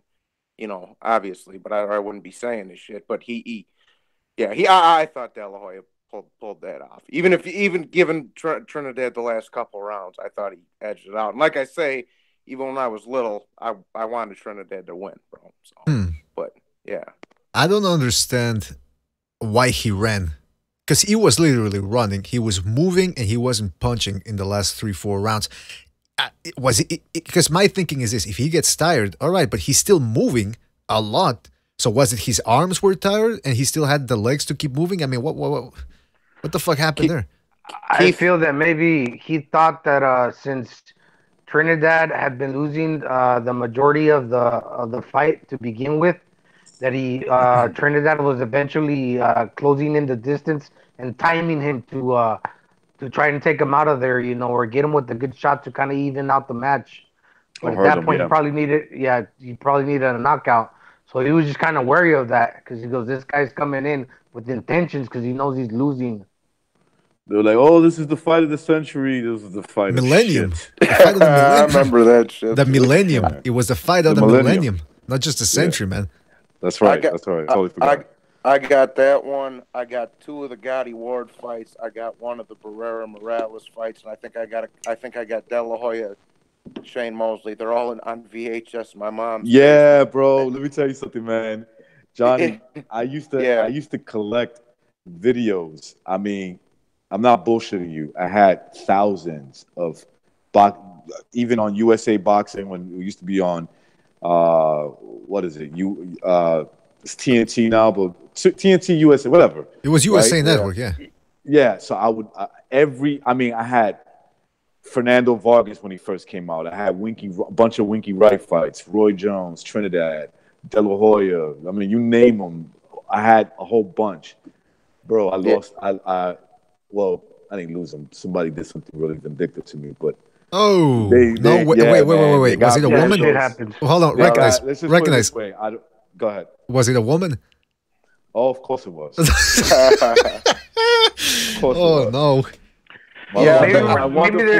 My wonderful ex-wife, who I forgive her for everything, but god damn it, when I saw that shit was gone, I was thinking about killing her. Like I could look back at it and laugh now, but I was thinking about killing her. Imagine that goes. Imagine the years I spent. Imagine that would have gone to court. Like, all right, Mr. Recognize, why did you do what you did? Well, listen, Your Honor. Do you watch boxing, Your Honor? It's like, you cunt! What a cunt! I can't believe that. Yeah, but maybe it was the collection that I found, because my dad used to work in a storage company, and then one time we had to break a box open, and we found a bunch of VHS movies, the Tyson fights, the La Hoya, all those. In New York? No, this is in California. Oh, I'm gonna say if it's in New York, that's a good chance it's mine. Yeah, I lost a bunch of mine too, but I still got like 7 or 8 of them down there. Once in a while, I'll plug in. Johnny boy, this was years of collections. I'm talking about not like 4 or 5 years. I'm talking 10, 11, 12. No, I got you, bro. I mean, I was pissed, man. You have to understand, I was so pissed. I got you. No, I was just saying, once in a while, I'll plug in the old VHS and I'll just binge watch the shit out of them. You know. Wait, so recognize you said you had about 20 years worth of tapes. No, I wouldn't say 20 years. I would say about 10 to 15 years. Jeez, that's August. But yeah, I would say somewhere in the middle of that. Just put it this way: when they was gone, and I realized that they were gone, I cried. I literally started crying. I was like, wait a second, no, this can't be true. I'm like looking around, and it's like this. It was like it was wishful thinking for me to think that maybe I misplaced thousands of videos, right? I'm like, no, okay, no, maybe I moved it somewhere. I'm like, fuck. Now, did you have them in a box or? I had them. Okay, so I had like remember the milk crates? Yeah, the milk crates. The milk crates. It was a mixture of milk crates and boxes. It was a mixture of that, and it was like a whole. I had it in a closet, right, where you would see. Back then, I had like a little closet, right? I was like my little 1-bedroom apartment in a fucking basement. And so it was like a closet where you would see my clothes hanging up. And then on the bottom, and you would notice it going all the way up to the ceiling, you see all these boxes of videos. And I would have it marked. What fighters are in which one, in which box or crate or whatever, I would have it marked. Mm-hmm. And you can just go in there and take out a video.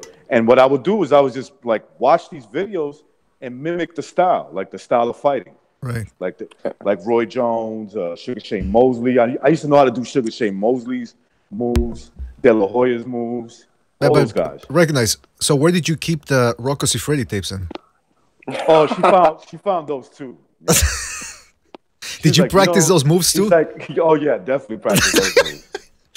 She was like, you know something, you motherfucker, you was doing that to me. This is where you got it from. Oh, well, so wait a minute. So going back to the boxing, so she knew what they meant to you. Oh no, the boxing shit, she knew what that meant to me.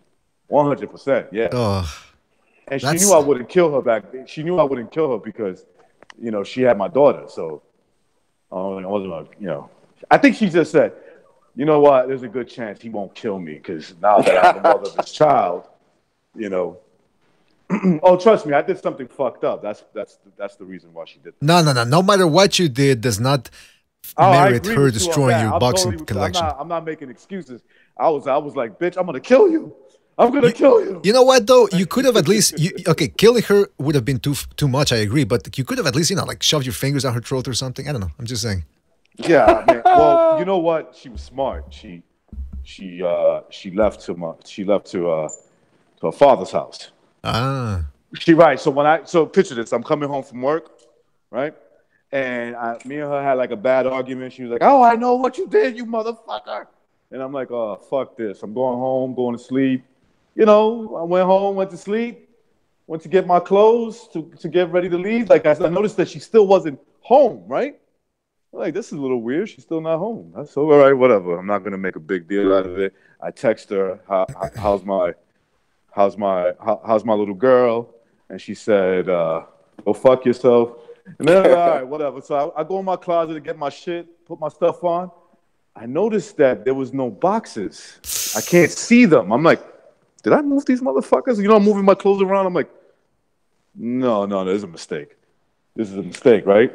And then I'm searching the whole house. Like maybe I moved them to another side. And I looked outside. I knocked on my landlord's doors. Excuse me. They're like, it's like you lost your daughter. They They thinking like I'm on drugs. I'm like, there was a bunch of boxes in my house, and there was videos in there. They're not there no more. He's like, I don't know what to tell you, bro. I don't go into your apartment. Maybe you had the X-rated collection mixed with the fights and no. You know what? You know what's funny, Gonzalo? That I got rid of those because she had she found those a long time ago. Like, you know, like us men, we're so irresponsible with that shit. We'll leave it in the fucking VHS. Back then it was VHS, right? So we'll leave it in the VCR. You know, our lady is trying to play another movie, and she's like, "What the fuck is this?" She probably watches it herself. You know, when nobody's around and shit, she's like, "Let me see this shit." You know what? Oh, go ahead, Gazelle. No, nothing. I was just laughing. Dude, I had you ever speaking of movies, y'all ever seen that movie True Romance before? Yeah, True Romance. Yeah, I've seen it. Yeah. Okay, you know when I'm not gonna say it, but you know when in that part where the dude tells Christopher Walken Sicilians respond by the yeah. Yeah, no, I'm not gonna say that. Yeah, don't fucking. No. But somebody. You can't say Nigeria no more. Oh, I'm sorry.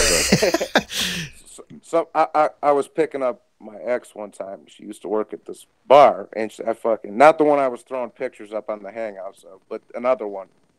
And some dude said that to me because I was sitting with this other old Italian guy I used to run into, and somebody said that to me at the bar, bro, and I cracked him, and he fell over, he fell out of the bar stool, bro, and I'm standing over him, and I got my finger in his face, and his buddy's like, whoa, take it easy, man, it's from a movie, and I'm like, yeah, I know it's from a movie, bro. What did he say? What did he say?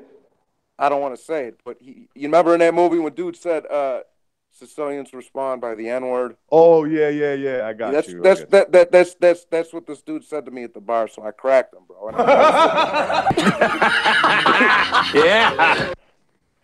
But his buddy's like, oh, take it easy, dude. It's from a movie. I was like, yeah, I know it's from a movie. That ain't the kind of shit you say to people at a bar, bro. What's wrong with you? Yo, you know who are like that, like bold like that?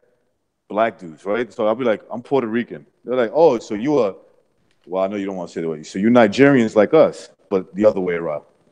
You know, the I'm like, all right, whatever makes you feel better, bro. Man, I've said it before, man. I've said it before, and I will say it again. If you want to take the power away from that word, just make it into a verb, maybe make it into a noun. Just allow everybody to say it. Dude, man, I grew up in a time, man, where I would walk into a park, they'd be like, what's up, Spick? I'll be like, what's up, nigga? What's up, what's up, cracker? And he'll tell me right back, what's up, Spick? That's right. That's the way it's supposed to be done. That's the way we grew up. That's the way it's supposed to be done. Nothing wrong now with that. Now it's like, oh, no, you did it. Oh, no, you did it. Yeah. Yeah, BDA, I wasn't going to say that, bro. I was just saying. Well, at least reckon I said it with the softer, the GA at the end. And by the way, I ain't gonna come on here and say nothing. Like no. But listen, at least have you guys seen the movie Hurricane Carter?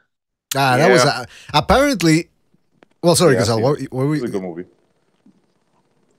Sorry, Gonzalo, because you just reminded me of.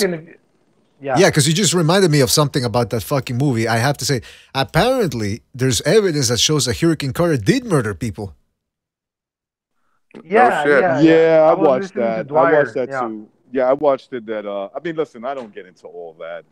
I honestly, I've always hated, political movies about race and all that shit. But I know what you're talking about. I saw a video on YouTube. I'm not saying it's true. Right. I didn't really watch it. I don't know who he was, but apparently there was some evidence that he did do it. And I've heard people say it before that there were people that were around that time, and they're like, no, there was like evidence he fucking did it. Like that there was like some hardcore evidence, but that was around the time of the 60s, I believe, or some shit like that. Right. There was like that social pressure to like show like, yo, we ain't racist, faggot ass white people that. And this is no offense to real white people, because I'm just being honest. White people that love themselves, you cool with me. That means I can trust you. You love yourself. But white people that hate themselves and they always virtue signal, they could go eat a dick. They're gonna get whatever they deserve in the end. And by the way, I was gonna say about bringing this back to the thing about your boxing tapes. I hope now you learned your lesson. You always keep a lock on that shit. You know something? There's so many lessons I learned from a relationship. Never judge a woman by the happy times. That's not who she really is. And I'm not saying I was a saint, but just because you wouldn't do it at that moment, that doesn't mean she wouldn't, right? All she has to do is find out the wrong things, especially if you're young and you're fucking around, you're in your 20s, and you just can't control your dick. Let's just put it that way, right? You can't control it. Yeah. And I tell you one thing, and I would have gotten away with so much if this technology was around when I was doing what I was doing. But wait a minute, isn't it the opposite? Isn't it harder now to cheat now with fucking? No, you see, I think people are idiots now. Maybe I would have fucked up because I'm still in my 20s, right? And maybe I would have fucked up. You're right about that. But if you know how to use your technology, it's easier, bro. It's easier. Look, porn movies. I don't need to buy no VHS or see. I watch them if I want to, I watch them on my phone. Skin Diamond. I don't have to be going outside and meeting a girl and, hey, what's up, sexy? What's up, blah, blah, blah. Where there's feelings. I can order a girl and say, hey, listen, $200 for you to leave. You know what I'm saying? I want you to get out of here. No.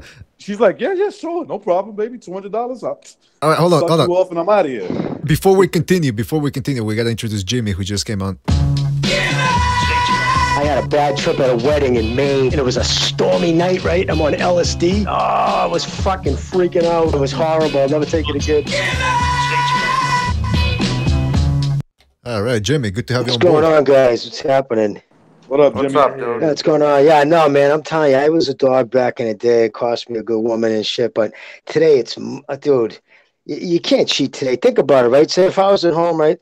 If I was out running around, and all my wife would have to say today would say, okay, turn your phone on, take a video, Skype me right now, or take a picture right now. It's got the timestamp on it. It's got everything. Take a picture, do a 360, like a 4-second video. Stand up right now, turn on the camera, because you're cheating, you're playing around. Where are you? Oh, I'm so-and-so, yeah? Take a video, send it to me right now. What are you going to do? You're busted. And if the person hesitates, say if you ask a girl to do that, take a video, and she even hesitates for a second, she's playing you dirty.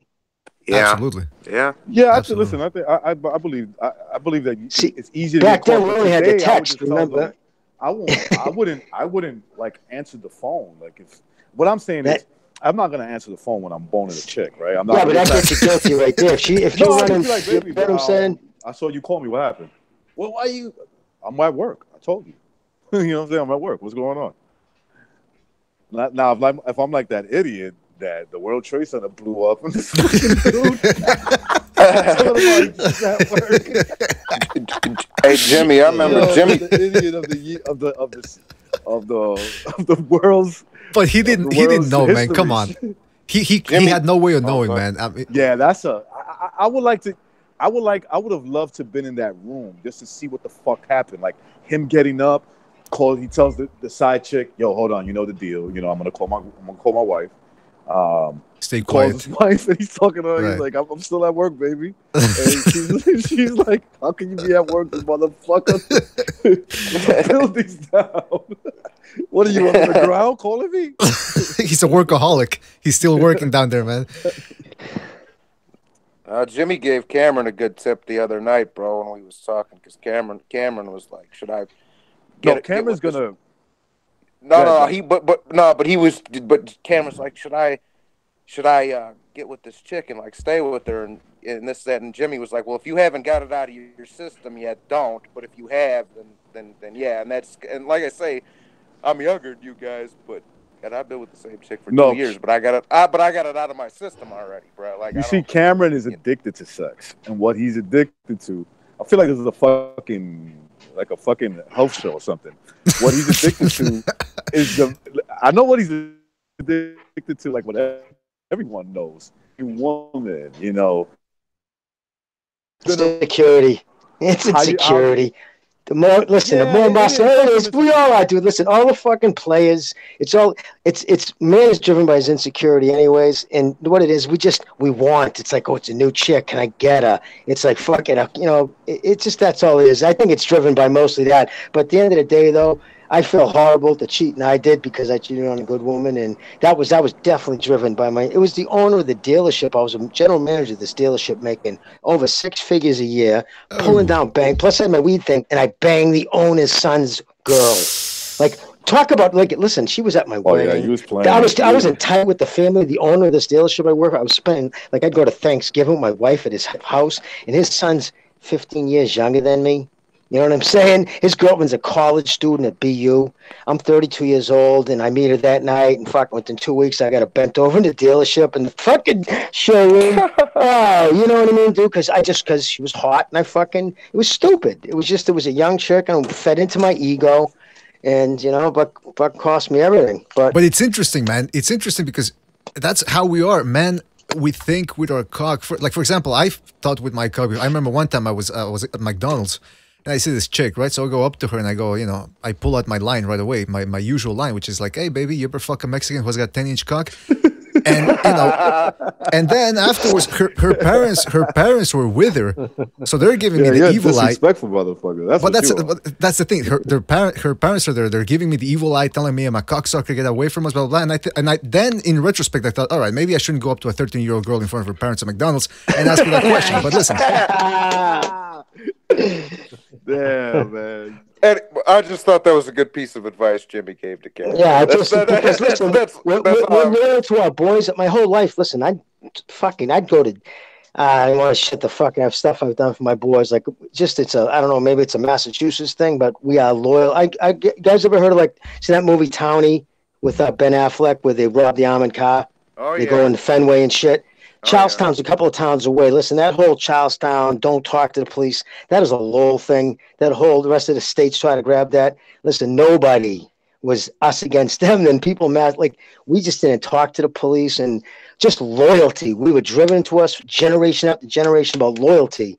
And when it dawned on me, wait a minute, these women, my wife would have fucking cut her left arm off on me. I mean, she was beautiful, smart. She would have done anything for me, more than any of my boys, so-called boys, right? But I showed her less loyalty than all these other dudes that I would have fucking went to jail for or, done stupid shit for if they asked. And here's this woman who loved me more than anything, and she's the one I was disloyal to.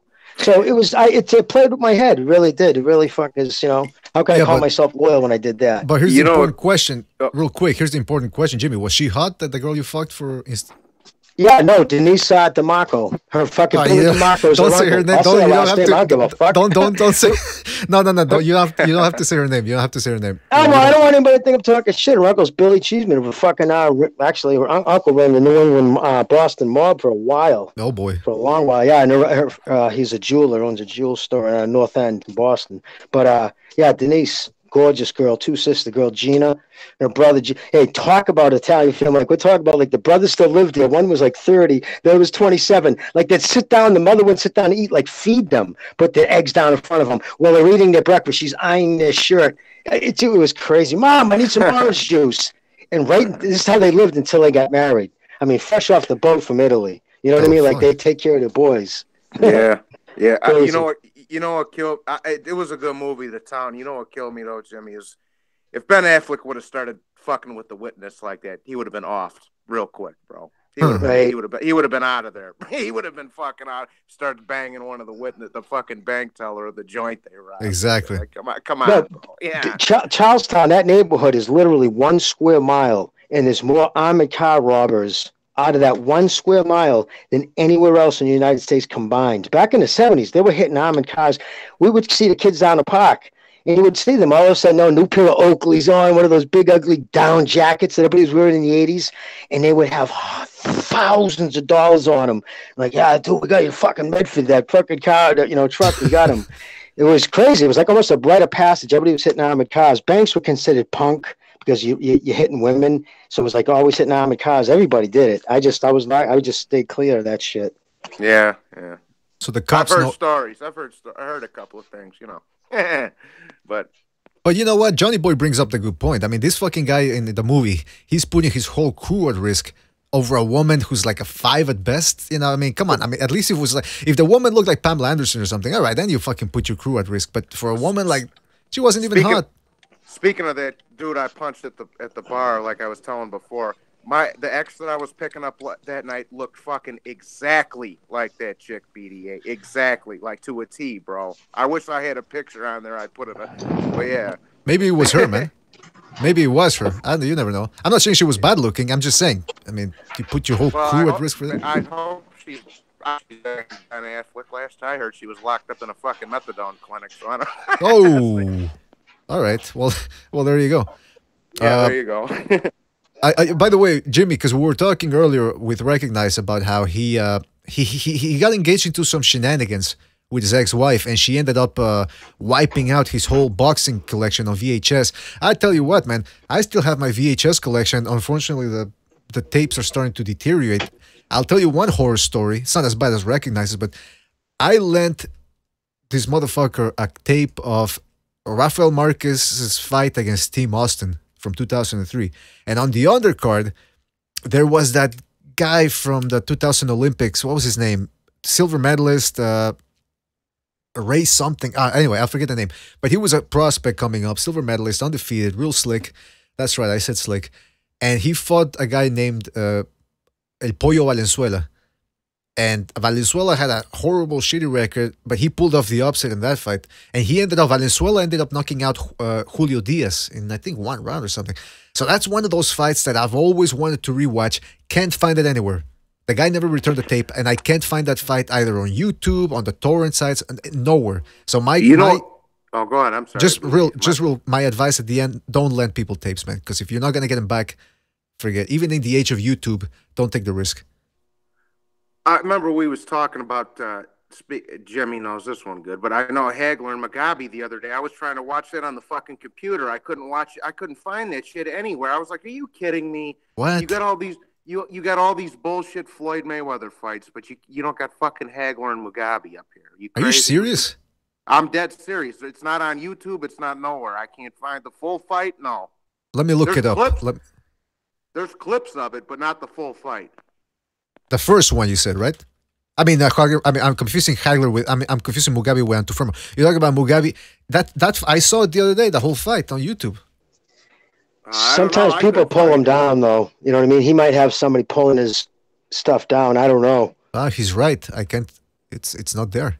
You only have highlights. Yeah, I was pissed, dude. I'm like, you got all these bullshit Adrian Broner fights and shit, but you don't have fucking Hagler and Mugabe on here. Are you kidding me?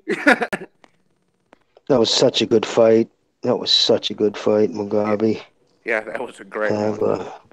Let me just see the chat real quick. People are saying you're too old to have crews. G Boogie says that's your crew. That's who you make money with. Never put a woman in front of your money.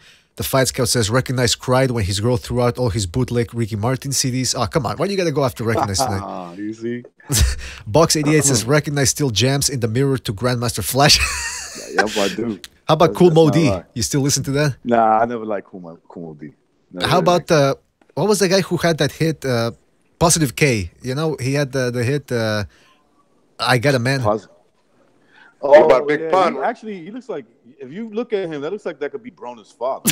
I want you to really look at that dude. I thought the same thing, man. Yeah, man. He looks like he could be AB's pops. I'm not. What was it? I Got a Man. I got a man. What your man got to do with me? I got a man.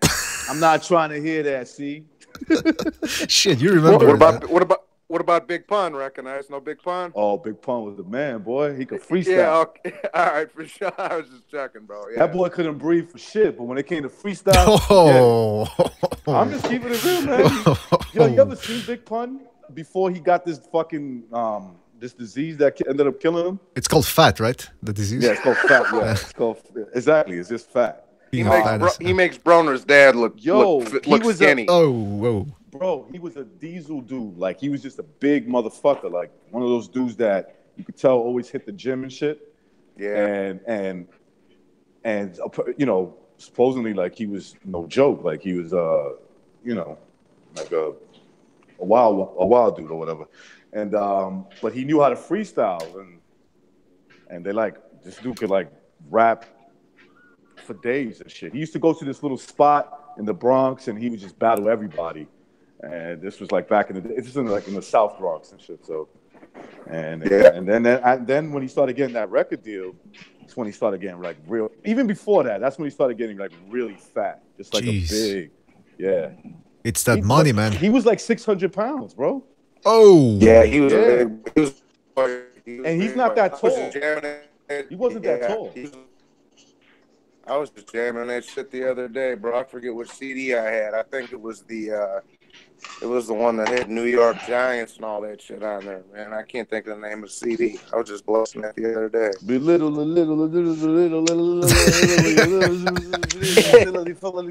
was like, what the fuck did he just say? That shit sounded crazy. That's a good track, man. What's it called again? Undercover, Deep Undercover. What? Deep cover. Yeah, Deep cover. Yeah. Deep.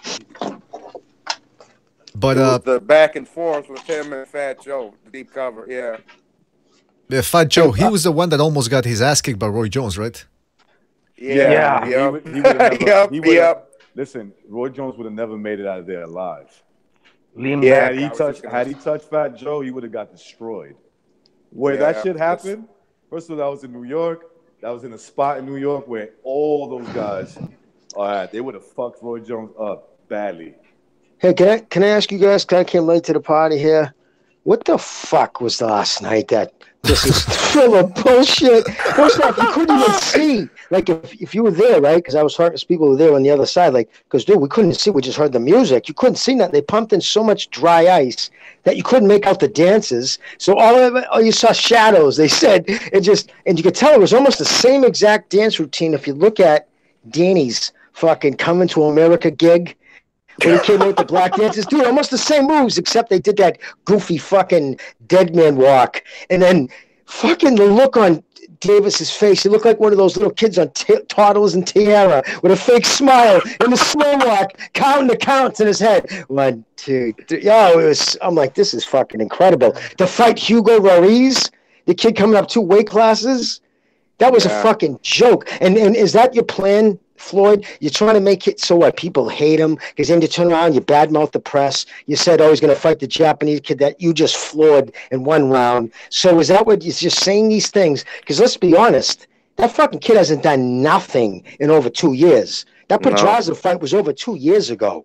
Fucking kid has done literally nothing but lose his fucking thing at the scale and beat up cab drivers, and they're talking about he's fucking the superstar. I mean, fucking Espinosa's just can't stop tweeting about this kid. It's like, what the fuck? Jimmy, that's what I was saying. And he's talented. Don't get me wrong. The kid's talented. He's fierce. He's been through shit, and he's fucking exciting to watch. I'm all on board fucking seeing the kid fight, but all this other shit, that's what I was saying before, dude. It's like, bro. First of all, you got to fight more than once a year. Second of all, it can't be against a guy moving up in weight who's not ranked in the top 10. Given Mares did get hurt, but I was kind of on the fence about the Mares fight, bro. I was about to say, fuck the Mares fight, so that fucking would have went 1 more rounds. Mares would have went probably 3rd. I mean, Mares is the fucking gatekeeper at best. That kid's a cokehead, partying. No, that's the other kid. I'm sorry, not Mares. The other kid. You're thinking of Benavidez. Omar Figueroa. Oh, Figueroa, Yeah, Figueroa, he's a party nut. But Mares, I mean, that kid's been fucking shoot up, driven hard, and put home wet. That kid's done.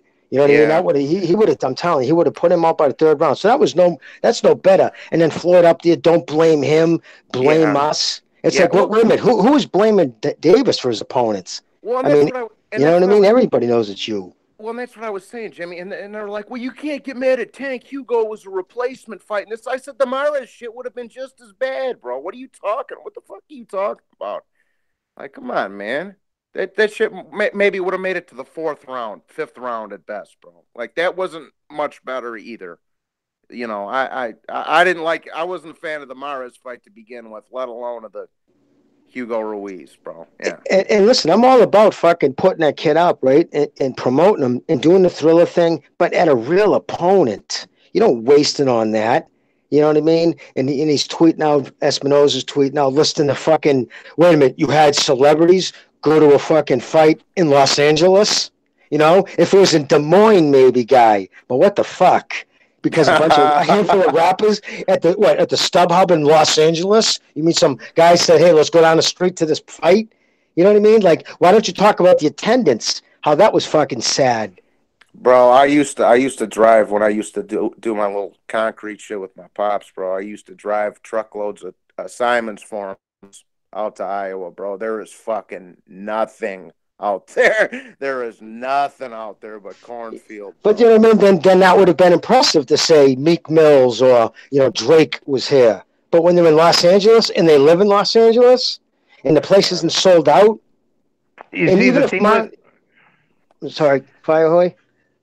Oh, sorry about that, Jimmy. No, go ahead, bud. Go ahead. No, you go, brother. The thing with Mayweather's statements when he captures the limelight, when he's talking about Tank and everything, what they're gonna do with him, they're basically saying that he's never gonna fight a correction. I'm gonna say fight. He's never gonna fight Lomachenko, because Tank's 23 and Tank's and Lomachenko's what 32, and at the rate they're going, basically what he's saying that Tank's never gonna fight Lomachenko. In other words, he's not, bro. He's not, bro. And if they do, he's gonna do what Floyd did to everybody. He's gonna wait till he's over the hill, till he's 36, 37, 38 years old, bro. I can't see him staying with Floyd either that long, or I just can't. I can't see this kid being. Who knows? Well, that's their new bread and butter. That's why they're all about Tank, He said in 2016, he said, not this year, he's not ready. 2017, not this year, he's not ready. 2018, not this year, he's not ready. And he just said it again in 2019. So it's shame on fans at this point, like, if you buy into it. This kid, again, I'm a huge Tank fan. But on all this other shit, you're trying to make this kid infamous, not famous. What I'm interested to see Tank is fighting somebody at 135 pounds with a record with an undefeated record, or somebody that hasn't been knocked out. A good prospect, somebody that hasn't been knocked out with a good chin and decent power to hit you back with. Because Pedraza wasn't really a big hitter. Okay? And this kid that he just fought didn't have a good chin. So Pedraza was weight trained. I want to see him get tested because there's a lot of unanswered questions about Tank. Can he handle? We haven't even seen him really get. Oh shit! Oh boy! I'm the last man standing again, BDA. Look, listen. I know where he's going with this Gonzalo about. Well, I'll wait for him to come back. We got Jimmy. I got back. zapped. Yeah, Gonzalo too. He was in the middle of saying something and he fell off. But I mean, he was saying essentially that about Davis not being ready for a Gillon Machado. He hasn't. Oh, there he is. Gonzalo, you're back. You were saying he hasn't ever fought a puncher, right, Davis? No, he hasn't really fought somebody that brings it to him. I mean, the guy, he's you can tell he picks out his shots. So sometimes he's not attacking you to the point where. If you have some decent boxing skills, you could go in there and trade with him and hit him back with something. The guy's there to be hit, but he's never been somebody that's willing to put up a fight. He was in there with Pedraza, and that's a good win. I'm not going to discredit his power and his ability to fight. But you're telling me that there's nobody out there that could compete in him and trade a couple rounds to answer some of the questions we don't know about him. That 122-pounder stung him last night. 38 seconds, I believe, into the first round. He caught him with that right hand, and then got Tank blinking. No, he got his attention. And if you remember, I think Pedraza got him goofy-legged at one point, almost had him down, and he definitely was losing that fight. And that was against a Pedraza who was weight trained, didn't take him serious. If the same Pedraza showed up in that kind of condition and fought in that style against Tank that he did Lomachenko, he would have ate Tank up because Tank wouldn't have been able to figure that out, do those angles. That's a good point. But that's, But that's my thing about Well, just real quick, I mean, Gonzalo brought up the good point about Tank Davis. He's never really been, good. Give him credit for the Pedraza fight, but at 130 pounds, I would even want to see how he handles a guy like Francisco Vargas or Miguel Berchelt before we start talking about Lomachenko. I think the Lomachenko fight is the worst fight he can take right now because Lomachenko he takes away your confidence. And Tank Davis he also takes away what you do best too. Exactly. And so Tank Davis, we already see, I've said it before, he's a bit of a mental midget. The fact that he doesn't train hard, the fact that he's always, out and about partying and doing stupid things. And he showed up in that, remember on the Mayweather undercard, he didn't fight well in that one too. So let's see him get pushed first before we even start talking about Lomachenko. It's a double-edged sword. Look, they could continue putting him in there with guys that can't take a punch, and he could keep on putting on this highlight reel knockouts and build up his record, But in the end, he's not going to get the rounds in to make him into a better fighter, and we're not gonna find out what kind of a fighter he really is, and he's gonna discover that late when he does get put in with somebody, when he does really get tested. So It's not really benefiting him.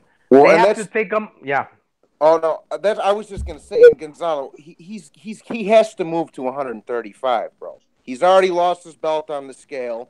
And just the other day on the scale, he had to go in the back and trim his nut hairs just to make weight, bro. So he's going to have to move up eventually, dog. And Yeah, he was breathing heavy, too. Yeah. That's why he was such in a rush to get that fight over with quick. At the weigh-in, remember, like, if you go back and look at that, the weigh-in, he was... I've seen guys, like, have to be held up and stuff. Yeah, he was hurting. Yeah. He's having a hard time because he's got thick calves. He's got thick legs. He did. I could see him beating just about all the guys at 135. But no doubt. And you'll get the best out of him when he's a fighter. Listen, the fucking life that kid had. His father taken away when he was a kid, sent to prison. His mother was such a drug addict that they came and took him away at 6 years old, put him in foster homes. His family split up from his brothers. That's traumatic shit. I mean, he's definitely suffering from PDS. That bad. And then he was raised by the show The Wire. You know that kid, that guy who had the granny glasses on last night? Those weird ass glasses with the holders. He's the one that ran the boxing gym in The Wire. Exactly. The show The Wire is based off that cat there. Yeah. I mean, he went through some shit too. He was raised with who? The guy, the show The Wire. The boxing dude in there who that whole show is based off of Ford. You're talking about Cuddy. Yes, that whole thing's based off of the dude that was, you could tell, getting annoyed with Floyd. Anytime the camera was near him, Floyd would try jumping. Let me talk to him. The camera's there, and you could see Floyd. You could see Floyd tip his head back, and then when what's his name won, you heard fucking Floyd goes, "That's my boy. I did that. I made him." That was his response. He yelled. It's on the camera. You can actually hear him say that. Hey, Jimmy, how about those beautiful boots Floyd had on last night? That was what the fuck? Remember last time at the StubHub was the fucking night? Was it Triple G? It was one night. It was terrible, horrific rainstorms. Dude, I got multiple sightings of him with those boots. Going back. Those are his trusties. They're his trusties. They're his favorites, man. That's what I say. He looks like Doc Holliday's girlfriend from Tombstone over here with that fucking outfit on. I saw, he had like the riding boots, the crop boots. Somebody did a meme and it had like it was up to water, up to his knees. It was fucking hilarious. Nah, it's just round they're like water boots. They're like expensive water boots. And I like how you said, "Oh, I got multiple sightings." Like you're keeping track of like a UFO or something. I am keeping tracks on those fucking red boots. I'm like, wait a second, keeping tally marks of them joints. Tally marks, bro. Yeah, and Mayweather speaking, and you can see Tank glancing at him, trying to believe everything this guy is saying. So hopefully they don't do this kid wrong. Well, they will. No, hopefully not. Hopefully not. But he needs to get himself. He needs to get himself. Maybe he's got some sort of weird thing, like Jimmy was saying about how Gervonta Davis grew up without a father and all that. Maybe he's got some weird fetish with Mayweather about father issues or something. So he sees Mayweather at the father he never had. I don't know. Maybe that's why he never wants to leave him. But hopefully maybe he looks at Mayweather. He says, "Are you my daddy?"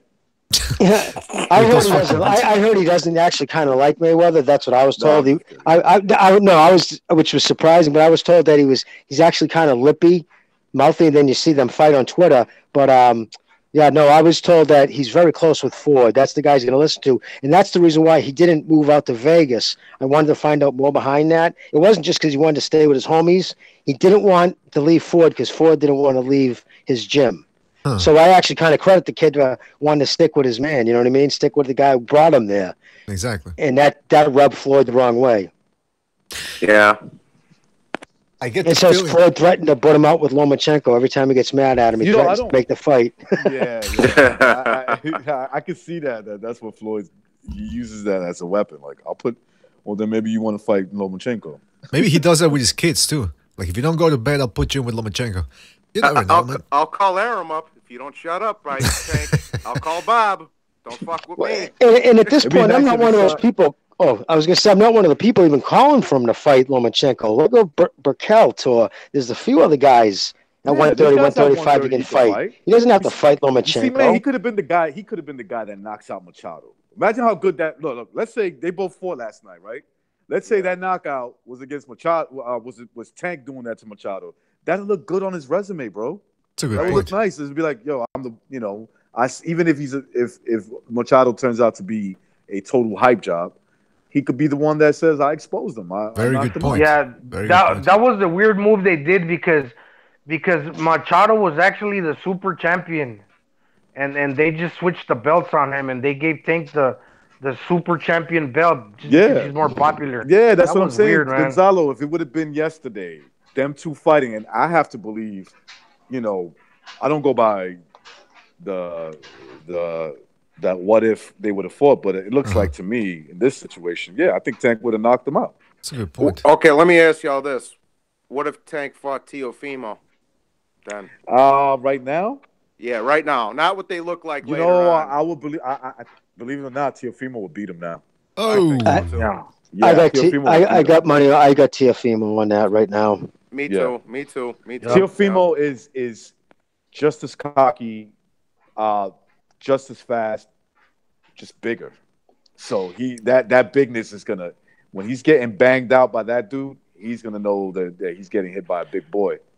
I really think that Teofimo Lomachenko is gonna be the fight down the line, bro. I really think. I think it's gonna be an easy fight to be made. I mean, did you see his stance? Did you see his stance last night? That fucking hand down by his waist. That shit pisses me off, man. Well, wait a minute. That's what slick fighters are supposed to do, Jimmy. What are you talking about? It's bad fucking. It's just bad form. It's just not something you should do. I agree. Yeah, I agree. I wouldn't even mind seeing him fight this new guy, Cancio, the guy that just got the belt. Actually, I think that's a very winnable fight for Tank Davis because it would be a battle between power punchers going for it, but Davis just has a little bit faster hands, and I think that would give him the edge in a slugfest. But that being said, about Teofimo Lopez, first of all, Recognize is just saying that Lopez would beat Tank Davis just because he's Honduran. And that's almost Puerto Rican, so they're in the same fucking family. Second of all, Teofimo Lopez, I still want to see him, just like Gonzalo said about Davies being tested by a puncher. I want to see Lopez how he handles a puncher too. Somebody that's really going to stick in there and try to make him work. Well, I'd like to. They both. We haven't seen that from them. That's why I would say, in a perfect world, it'd be nice to see them fight now, right? Because they both really haven't gotten hit. So let them do it. Let them do it. Let them find out against each other. I just like Teofimo's reflexes. His reflexes are much quicker, much snappier. He reminds me of Roy Jones. Yes. He reminds me of Roy Jones. Fucking Davis eats punches, dude. He just straight eats them.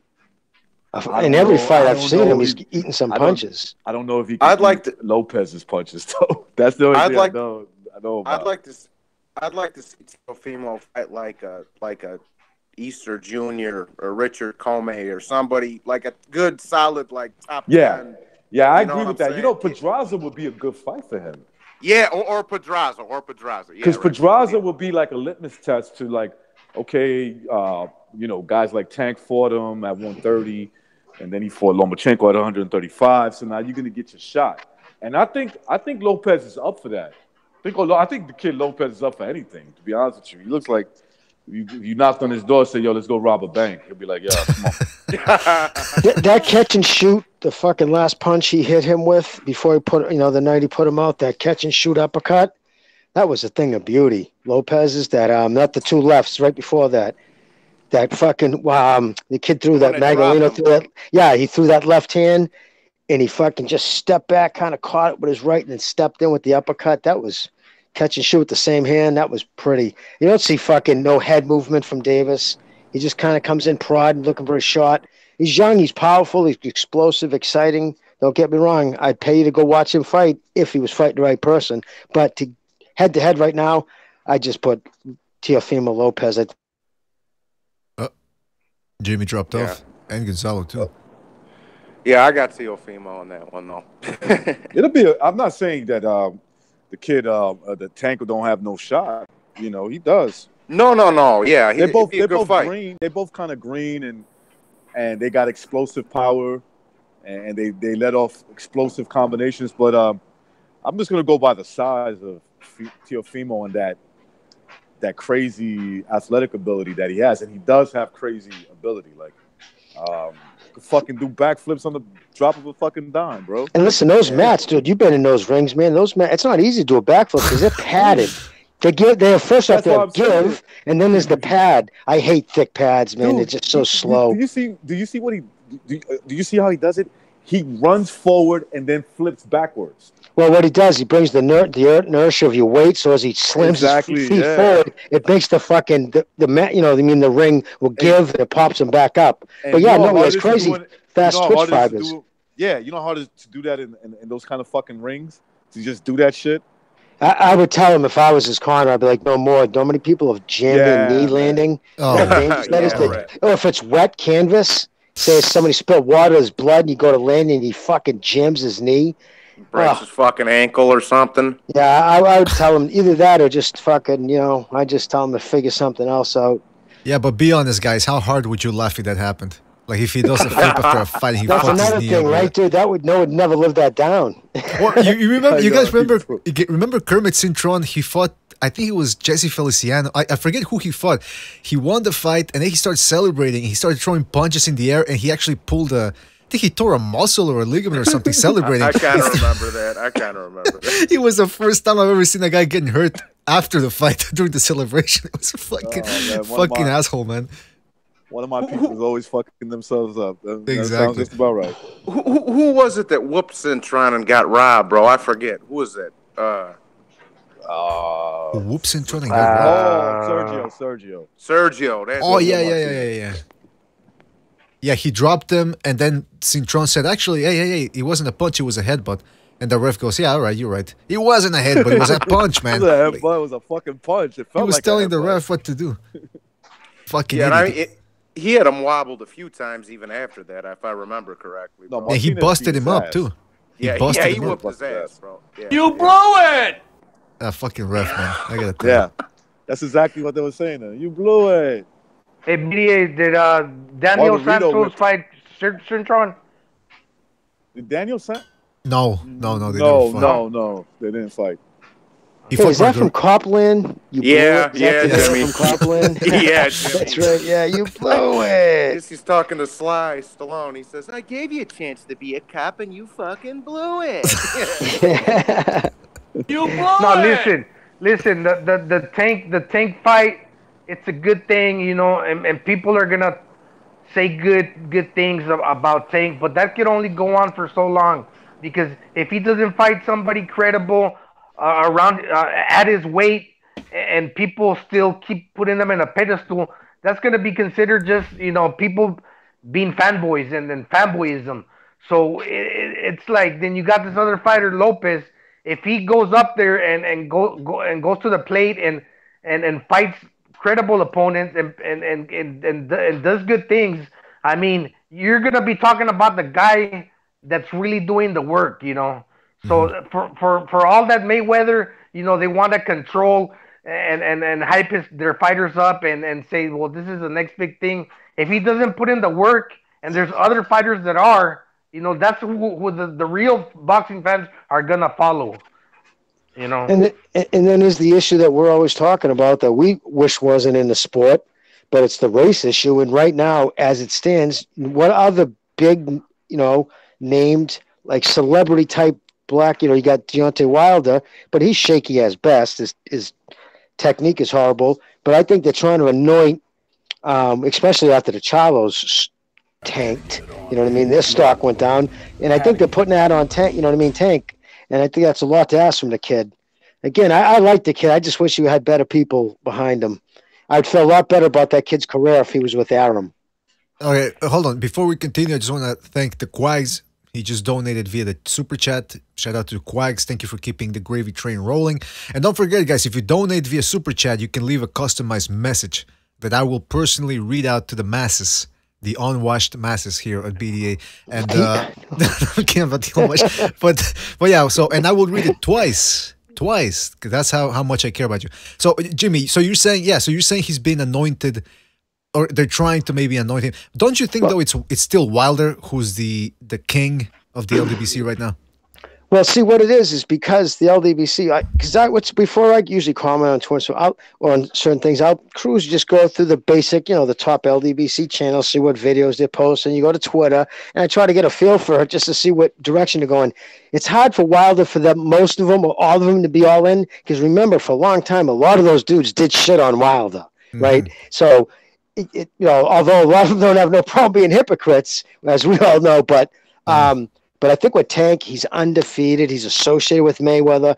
Mayweather's all in now with blame me, like trying to put it on me. It's it's like, dude, shut up. You're trying to I don't know, through osmosis, make us hate him because he's I don't know. That kid's got talent. He's willing to fight. He's been through a lot. It's good to see. I just hope he has the right people around him, and I don't think he does. And regardless which way he goes, I just think he's going to be used. I don't think any of them care a fuck about him at all. Mayweather knows that Tank is not ready right now. I agree. There's a lot of talent there, and that he can definitely do some damage at 130. 135 might be a little tough for him. Even though I think he's obviously shown signs that he can't make 130 anymore, or there's problems to make that weight. Right. He knows the best place to keep him right now is at 130. Yeah. Yeah, because he's so short at fucking 135. He's a tiny dude, man. He's Chocolatito's height. That's the thing. Dude. That's the thing. Gonzalo was saying that too, that once he moves up, Tank Davis, and he starts losing that power advantage that he has, and that can he box? That's what we're gonna see. Can he box? Can he pull out something out of the toolbox and show us that he's more than just a puncher? And believe me, he's not just a puncher. He can actually, he's got good foot movement and everything, but at his height, it's gonna be hard. I had this little buddy I used to run around with, this little black kid. We went to the mall, bro. He bought like a big ass white G-Unit sweater or some shit. We went to we went to the gas station, bro, and he got a red Gatorade.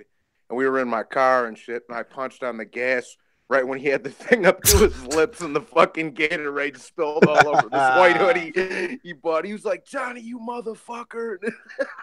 He looked like he got shot up.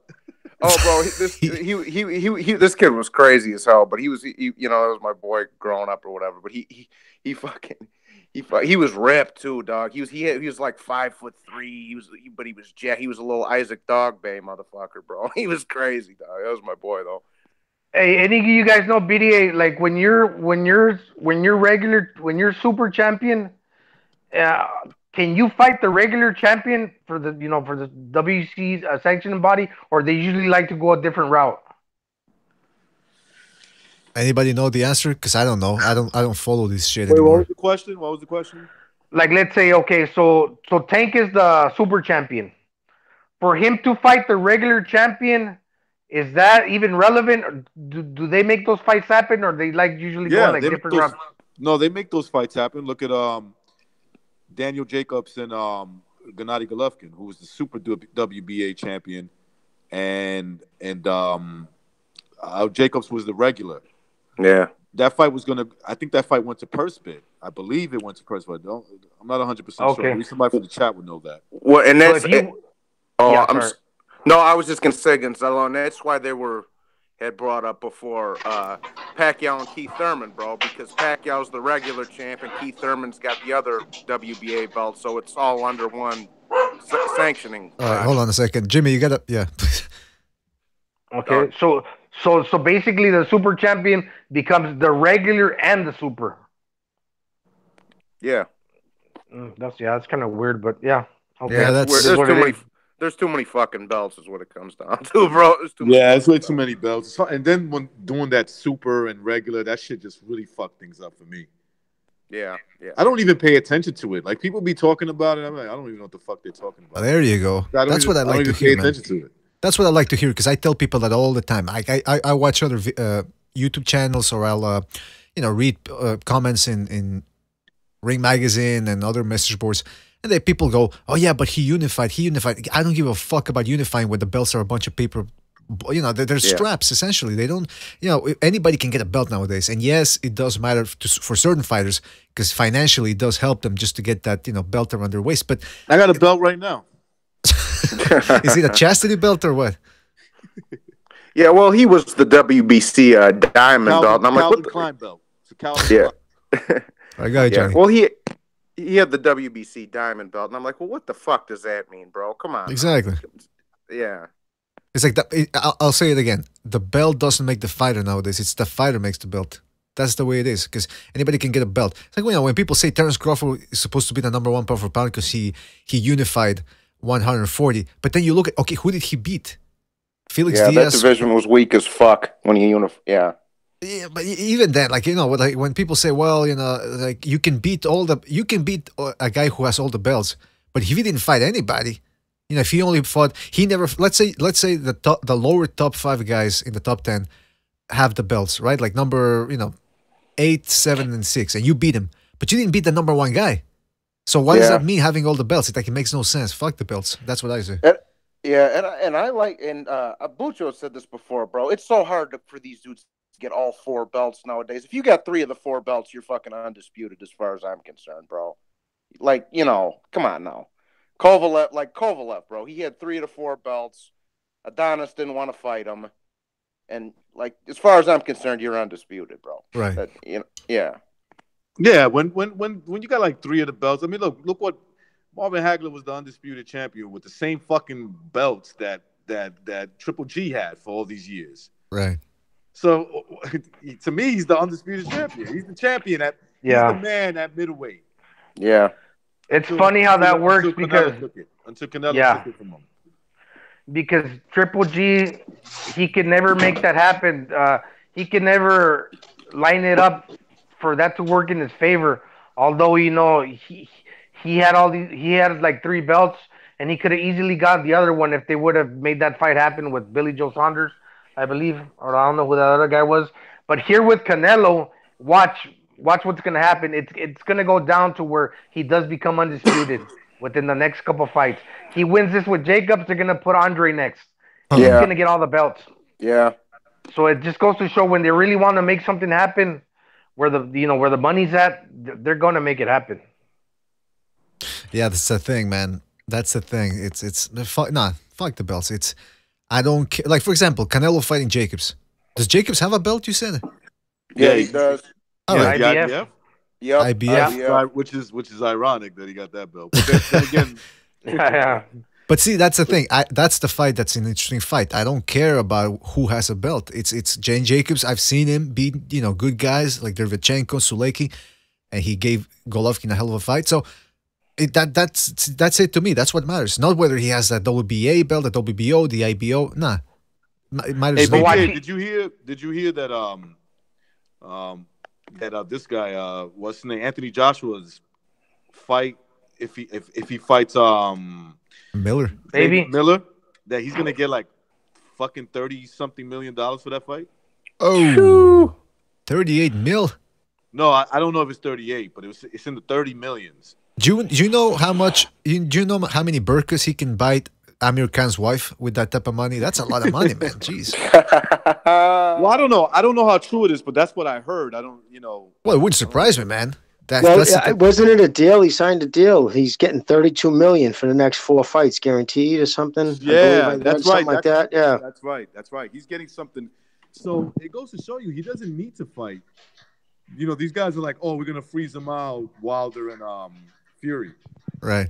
right? It's like the guy, okay, freeze him out all you want. He's gonna get $32 million for every fucking fight he has. Exactly. For the next 4 fights. And why would he downgrade, especially if he wins all those 4 fights? Yeah, but they're trying to make it seem like he's ducking. That's their point of contention. They're trying to shame him into believe that if he does really consider himself the unified champion, why doesn't he want to fight for the WC belt? One champion, one aim. And that's just bullshit because we all know that's not really true. Well, Right. public sentiment, I can tell you from cruising Twitter, public sentiment's starting to turn on Joshua. A lot of people who are on his side before are turning on him. I'm not saying they're doing the right thing. I'm just telling you, cruising Twitter, you're starting to see a lot of the sentiment change. Are you talking about the neutral people, or are you talking about? Yeah, like, well, even some of the people who were in the beginning were like, fucking, Wilder's ducking him. It's what, Joshua wants to fight. You're starting to see more and more of them turn on DAZN and Eddie Hearn and saying Joshua's the one. And it's more, and not so much Joshua as much as maybe those people are going after Hearn. right. But I do see a lot of, it just seems that a lot of people are turning on Joshua. But Jimmy, that goes to show. Sorry, that just goes to show that the negative power that the media has, the biased media, they do have power.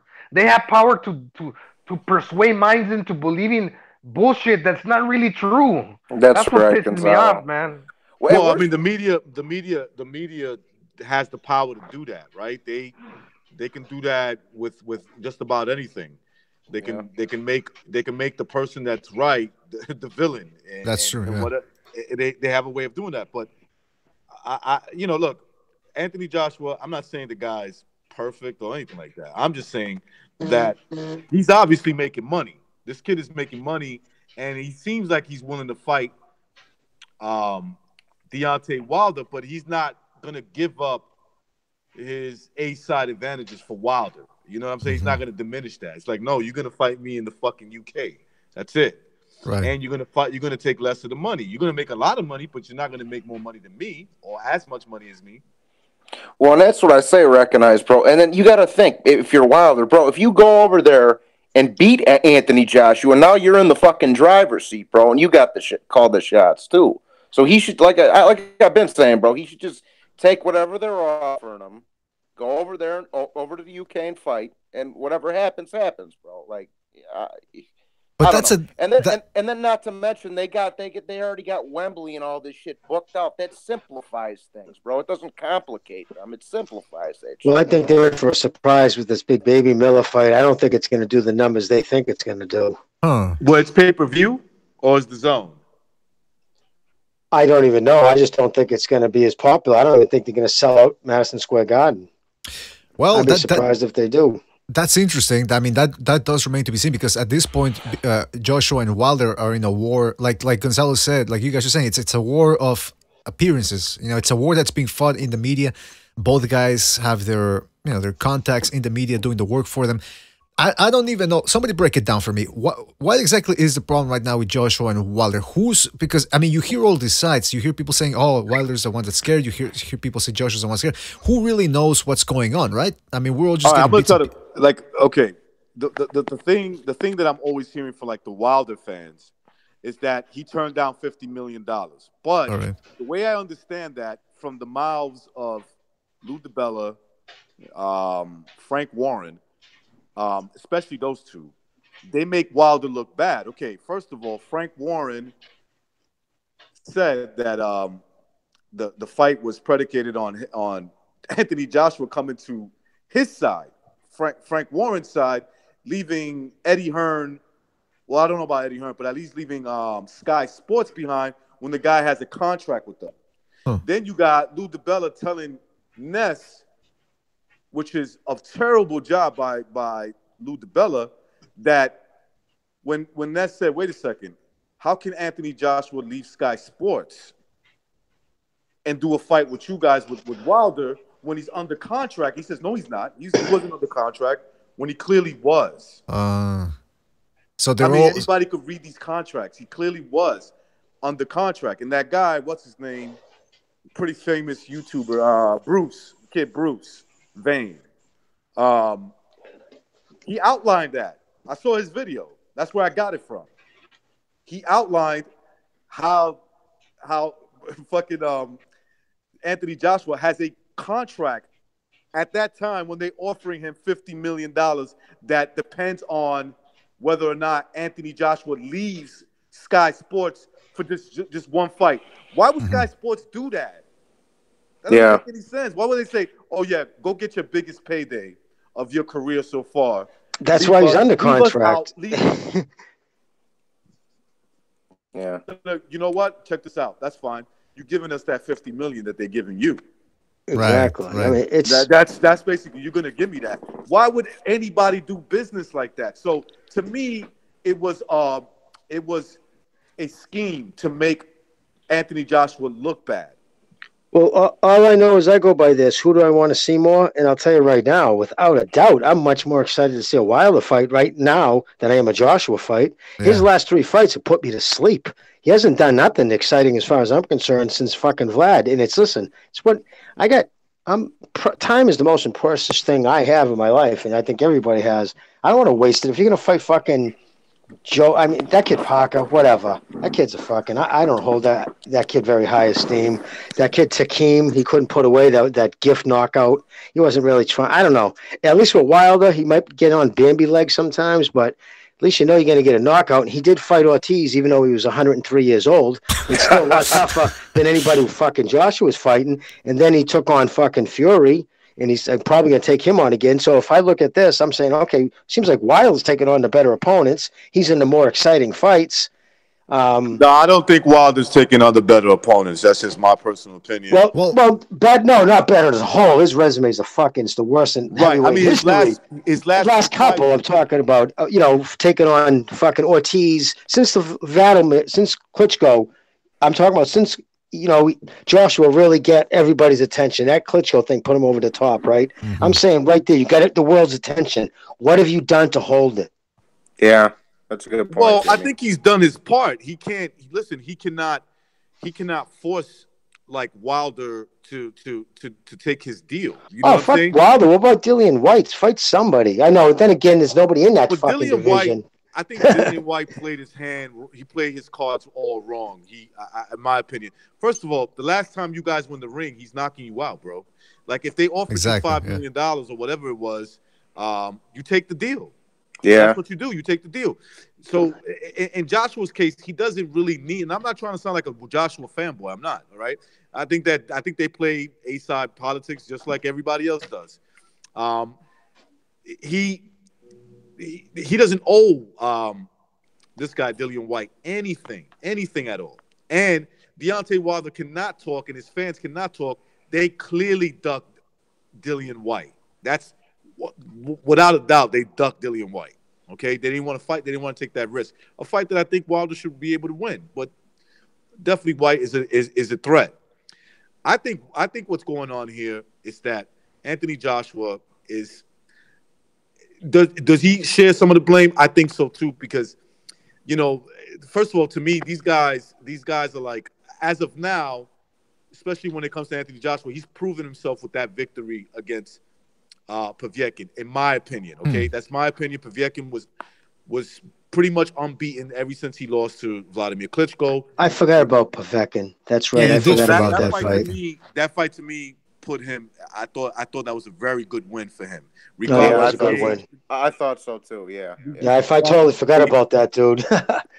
But Anthony Joshua is just doing what the A side does. It's like, look, and it sounds like he's being pretty fair. If it's 60-40 and come fight me in the UK, there's nothing wrong with that. Right. But the bottom line is, Joshua, no matter what his style or whatever, he's the A side. There's no to even question that is just ridiculous. Listen, Wilder, when he fought Fury, it wasn't a sellout. That wasn't a sellout by a long shot, actually, by fucking 6,800 seats. You know what? I was watching. This I'll tie this in, but I was watching the 30 for 30 on fucking Leonard and Duran the other day, and Leonard got $10 million for that fight. Roberto got fucking $1.5 million, bro. You didn't hear him bitching about, and he was moving up in weight. You didn't hear Roberto Duran bitching about, oh, I want 60-40 and fucking, like, Right. just take it, bro. Just take it. Well, who was it? Who was it that was on this? I wasn't on that day on the podcast, but I listened. Somebody was saying that if, like, for example, White versus Joshua, that if White really wanted the fight and he really believed that he could beat Joshua in the rematch, he would have taken it no matter what. The fact that he declined because of money means that he wanted to cash out. I was saying that. You were saying that. I said, look, if he was so confident, the guy got knocked out the last time he stepped in the ring with Anthony Joshua. If he really wanted that fight, he would have said, okay, you want to give me whatever it is, $5 million, I think it was. Let's make this fight happen. If I knock off AJ, obviously I'm gonna get more money. Listen, this sport goes like this. From the way it's been for a while now. Look, you go in there. If you're the B side, you get a certain amount of money, right? Now, I'm not saying get fucked over, but if you win, right? If you sign yourself a nice contract with that person where it's pretty fair, according to your value, it's pretty fair. You win that fight, bro. You double up. You double that money, okay? Yeah. Wilder could do that. What Wilder's afraid of is losing. And it's not Wilder. I don't believe it's really Wilder because I think if you said to him, yo, you ready to make let's say if the fight was really worth $100 million, let's just say, right? Let's go with what the fanboys of both sides are saying, that this fight's worth $100 million. Maybe it is. I don't know. So 60-40. $60 million goes to Anthony Joshua. $40 million goes, you present $40 million to Deontay Wilder. In secret, Wilder's going to say, man, hell yeah. Of course I'm going to fight him for that money. But his peoples are telling him, no. Let's see if we can get more. Yeah. Because they're looking at it like this. We're trying to get as much leverage so in case you lose. Exactly. In case you lose the fight. Okay? If you lose the fight, we walk away with a certain amount of money that we're happy with. Well, it's like Jimmy said, everybody knows from a logical standpoint, objectively speaking, Joshua is the biggest draw. It's a bigger draw, I should say, than Deontay Wilder. I mean, how much did Deontay Wilder even get paid against Fury, his biggest fight, and how many pay-per-views did he do domestically? Joshua can do way more than that in England and commands way bigger paydays. So, the question would be to make this all into a nice, concise package. What other fight can Wilder make $40 million in? You know what I mean? It's Fury's already his big. He can't. So that's what I'm saying. So put it this way: what's the fight that he can make more money other than Joshua? It already happened, right? Right. That's against Tyson Fury. Exactly. So Tyson Fury is not going to get you the money that you're going to get with Joshua, and it's a dangerous fight. It's a very dangerous fight because we already saw him get outboxed and hurt a few times in the ring. Right. So who's not to say Tyson Fury goes in there in the second fight and just finishes this boy off? Could be. Right. And just knocks him off and says, look, man, I was duping you motherfuckers the whole time. I was planning to get the second fight so I could just fuck you up and that nobody would take you serious. Right. That's the risk, essentially. Yeah. That's the risk, yeah. Fury was boxing laps around Wilder too. Yeah, he was fucking. In that first knockdown, man, that was kind of a half. I'm off balance, back of the head kind of shit. The second knockdown hurt him, but that first one was. I think he just got caught off balance. But you know what? You know what's funny about that fight, guys? That could end up happening. That nobody really discusses. Okay. Fury doesn't really have to knock out Wilder. All he has to do, he doesn't even have to win a single round, really. All he has to do is knock him down like 4 times. Exactly. And he get a fight. Yeah, just knock him down. Yeah, but if he knocks him down 4 times, he's basically, in a nutshell, kind of winning the fight, bro. That's true. Yeah, that's what I think what Gonzalo's trying to say is that look at the last fight. He got 2 knockdowns, and every other round he really just got outboxed and outjabbed. He still got the fight. Yeah. So he gets a 3rd knockdown in there. Boom, the fight's sealed. It's because we all know everybody's saying that Fury is going to come in better shape and that he has no chance. The Wilder has no chance of outboxing Fury. and that's correct. He has no chance. And let's say, okay, Fury comes in better shape. Is that really going to give him a better chin? I'm not saying he has a bad chin because he's been knocked down, but he hasn't been knocked out. Look, Muhammad Ali. He got knocked down a few times, but he always got up. Juan Manuel Marquez, Salito, all those guys, they get knocked down, but they get back up. He could get knocked down, but that's what's going to hurt him. If he gets knocked down multiple times, even though he doesn't, even though Wilder doesn't win a single round, if he puts him down a few times, he's gonna win the fight. Right. You know, and if like I was saying, if Fury comes in a little lighter, and then Fury comes in, correction, if Wilder comes in a little heavier, I mean that could benefit Wilder too, coming in a little heavier. It could. It definitely could. Listen, I've said it before. Wilder is the biggest puncher in boxing right now. And when I say bigger puncher, people immediately come at me and say, "Wow, he could knock this guy out cold, or he could knock that out." I'm not saying he knocks guys out. It's very rare that you can find a guy that can knock top 10 guys out cold. But what I'm saying is he's got the type of punching power that he touches you in the temple, touches you in the forehead, in the fucking taint, whatever, you're going down. That's the type of power. Yeah. Because he can't box, but you guys have noticed that during the course of a fight, he does have the ability to put a one punch or a two punch combination together very well. Right.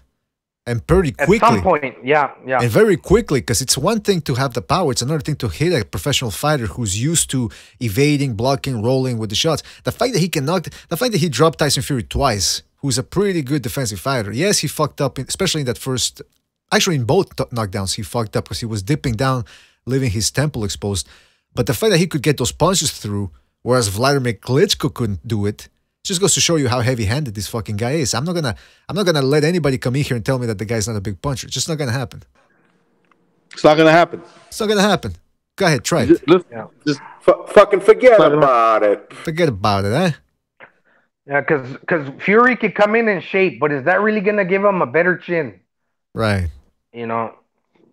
Well, I mean, what it could do, what coming in good shape could do, is just builds confidence to be aggressive.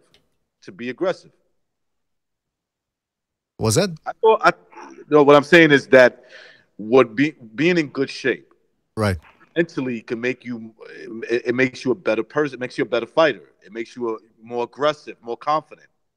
I think that he was missing a little aggression. I think Stu said it one time. He was like, "Yo," at times he was a little too passive, and then he, let loose.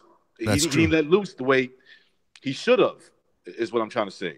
There was times he was just tapping his chin up, and he was cool with that. You tap a guy's chin a couple of times, then you start throwing some hard punches. That's a great, excellent point. And I told somebody one time outside this podcast, I said, listen, fucking Wilder, he could be a monster if he started varying his attack. Because there were certain parts where he was, he got Fury's attention, and Fury was only looking for that right hand. And there was a point in a couple of instances in the fight where Wilder actually led with a left hook to the body, and you could tell it caught Fury off guard. Like, he wasn't expecting that punch. If Wilder could start mixing in some punches, leading with left hooks or left hook, left uppercut, right hand, like mix it up, because people already are watching out for the right hand. So now that you get them hypnotized with it, now you can hit him with something else. But at 30, how old is he? 31, 32? I don't see him changing all that much. Yeah, try something up, change it up a little bit. I agree, bro. A little bit, yeah. Wilder is 33. I don't know if he can. He hasn't changed anything, to be honest with you. So he's pretty much the man that you see in the ring. Can he box? I mean, he showed boxing ability, I guess, when he had to. The first fight was to burn. Like, I always look at that performance. I say that's not bad. That was pretty good. But I don't think a guy like Fury is going to make him fight like that. He's going to come in aggressive because he cannot outbox. Even that Wilder that shows some boxing ability against Stavern still gets outboxed. Yeah. Yeah, that's true. It's just going to make him aggressive. The only way Wilder could legitimately beat him is by stoppage, I believe. I think so too. Yeah, it's interesting because I was watching, like I said, that documentary on Netflix, Fight World, and they were in Mexico and they were watching us. A lot of these kids they get picked off the streets because they want to box, they want to have something to do as opposed to just being on the streets and engaging in a life of crime. But people, it seems people forget how rare it is to find somebody with the physical tools of a Roy Jones, Deontay Wilder, somebody that can have extreme speed or power or something. Because a lot of these kids, if you're a trainer, you get them, and they're good and everything. But then you get that one kid who's just like you hit the mitts with him, you let him hit the mitts, and you can just feel their punching powers on a whole other level. And you say that's the fucking kid that's gonna go places.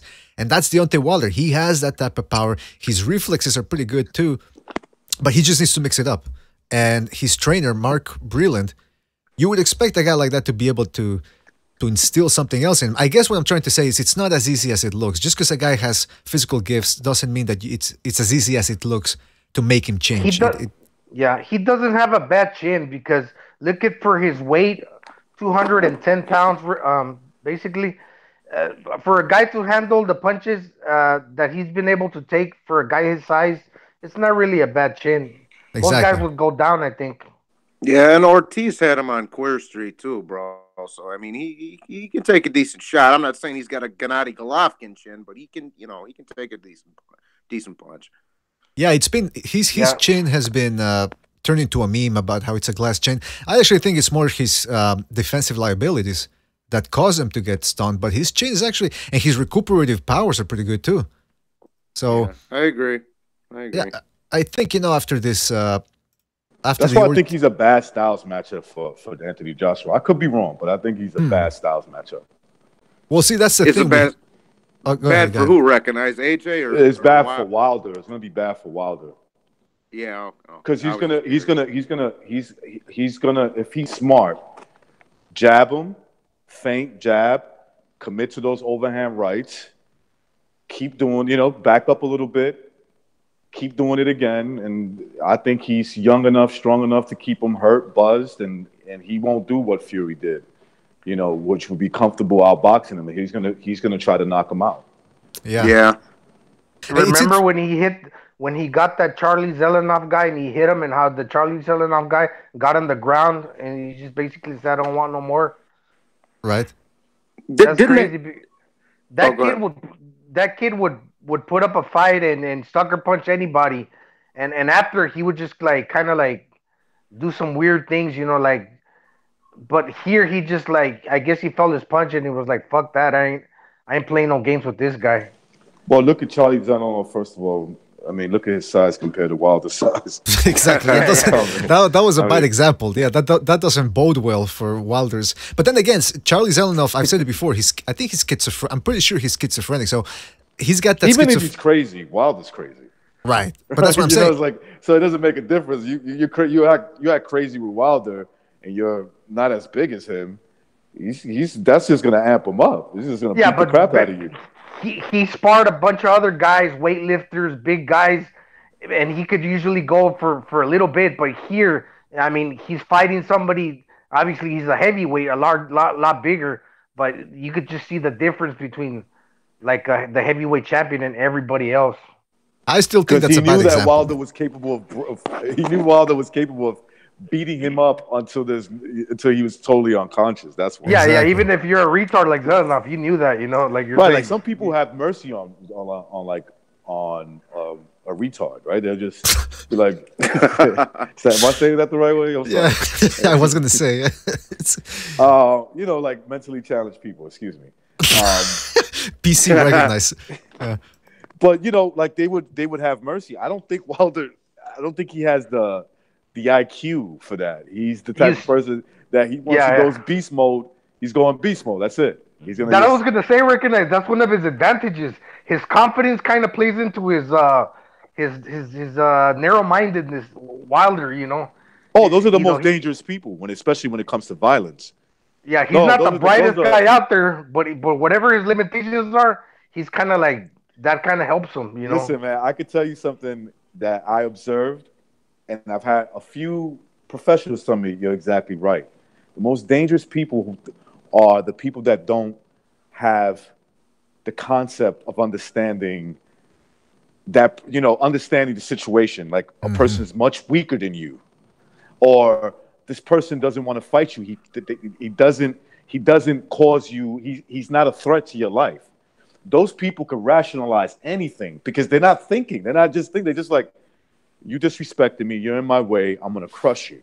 Yeah, that's it. That's. There's not much thinking to that, and I agree with Gonzalo. You're right. That could work to their advantage because there's no guilt. They don't feel guilt. Well, also the other thing you have to take into consideration is upbringing.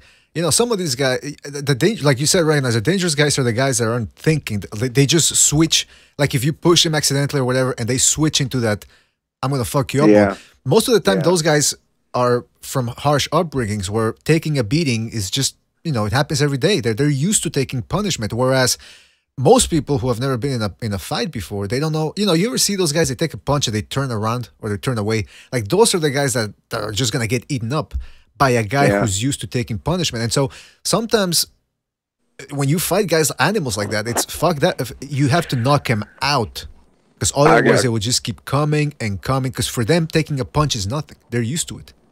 Yeah. I got a good. I got. Go ahead. Go ahead. Yeah, go ahead. No, go. You go ahead. No. I was just gonna say that. Yeah, those kind of guys, you gotta just like they. It's like this. You ever heard that saying? Killers respect other killers. Yeah, right. They do. It's true. This is very true. A guy with a bully's mentality, and I'm not saying bully's mentality in the sense that he won't dare actually fight someone. No, he will. I'm talking about that guy. The guy that's like he just has no remorse for anybody. He treats everybody the same in terms of like violence. Like the guy who just looked at him and you said, "What the fuck you looking at?" And he's like, "Oh, I'm sorry, I wasn't looking at you." He'll beat up that guy the same way another guy challenges him, right? Mm-hmm. But what he respects is somebody he knows, whether word of mouth or he's seen him in action, somebody who's capable of killing just the same way. He's going to be like, you know what? If I really want to get into problems with this guy in the ring or like in the ring with him or whatever, I better know that if he gets the opportunity, he's going to kill me. Bro, one time when I was like 16, my buddy's dad, and this dude was like 40, bro. Okay, and I was like 16. This dude's dad beat the shit out of me. Okay, and like you said, that mentality, BDA. So after I got my ass kicked, I was like, okay, it's fucking go time. And I just went and got a fucking club or a pipe or something. I had a pipe and I just beat the shit out of him, bro. Like, that's just, I mean, I'm just, it happens. It happens. No, I was just going to say, see, that's how I used to think, bro. Like, okay, now it's go time, bro. Well, you know, it's interesting. Yeah. Just real quick. Sorry, Gonzalo. Just real quick, because I don't know if you're going to change the subject or not. But just real quick, you know those people that say, "Oh, I'm willing to do the time." Yeah, they're willing to do the time for the crime. There's people that are willing to take the punishment. Yeah, they're willing to take the blows on one day just so they can come back the next one where you least expect it and beat you over the head with a fucking brick, like, you know, Johnny Boy doing there with a pipe. So it's that same. My father used to say this to me. You got to be the guy, right? He would tell me this. If a guy tells you he's willing to die, you got to be the guy that is willing to kill him. Yeah. Yeah. And you got to let him know that. You got to make sure that whatever you do, whether you're striking him or whatever the case may be, make sure you let him know. If you're punching him, let him know that I'm trying to put my fist through your face. Right. I'm not trying to just hurt you. I'm trying to destroy you. I don't want to beat you. I want to destroy your world.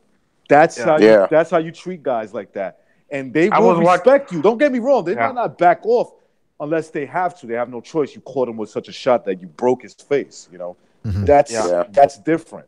Right. Good. I was watching the Charlie Zelenoff videos, and this guy, I know he's mentally sick and everything, but he will try to fuck you up. If he catches you with that first shot, this motherfucker will try to fuck you up. Yeah, but you know something? I noticed something about him. Okay, granted, it's Wilder, you know, but when Wilder hurt him, he understood pain. Exactly. Yeah, I was going to say that. Understood pain.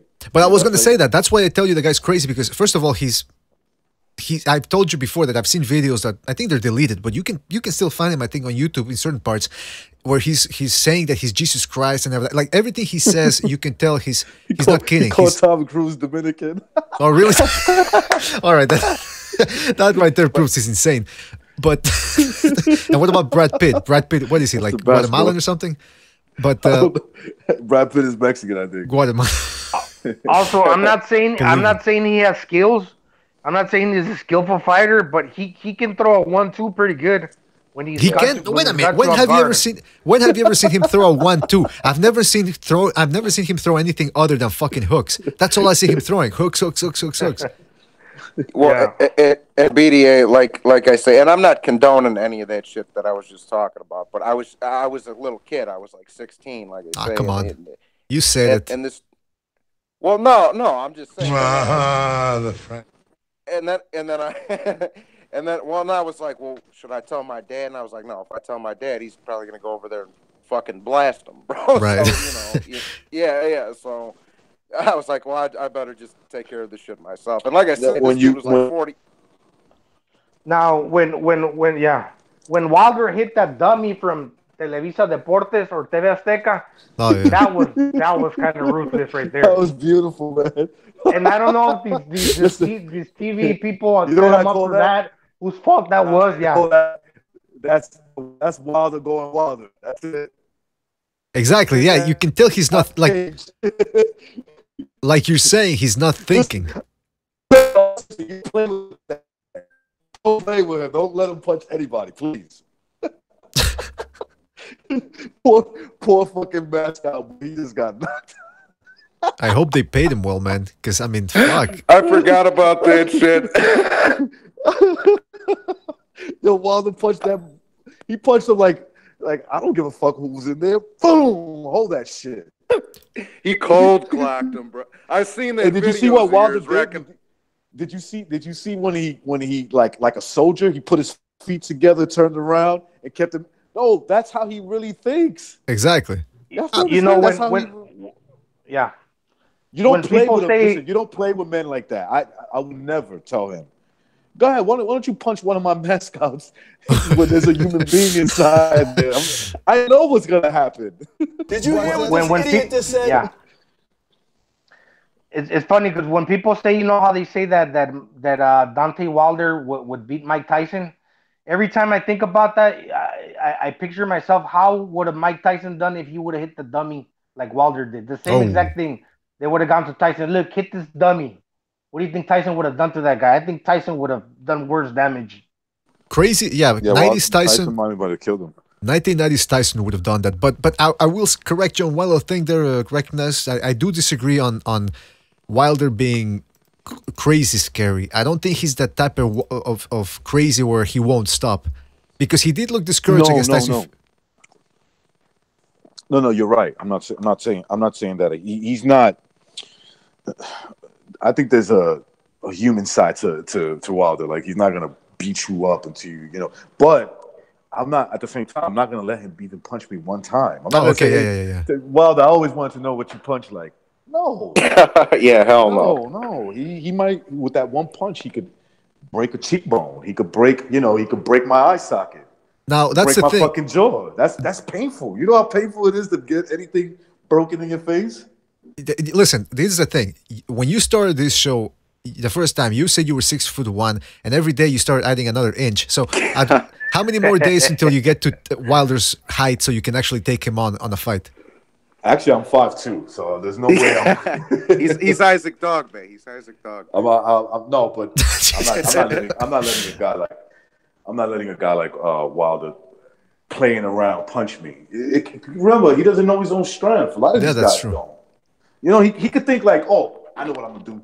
I got this old man right in front of me. All right, I'll hit him with a love tap.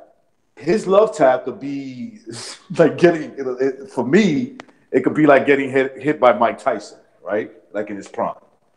That could be a love tap at this point. My punch resistance compared to his love tap might be, the end of my face, pretty much. Yeah.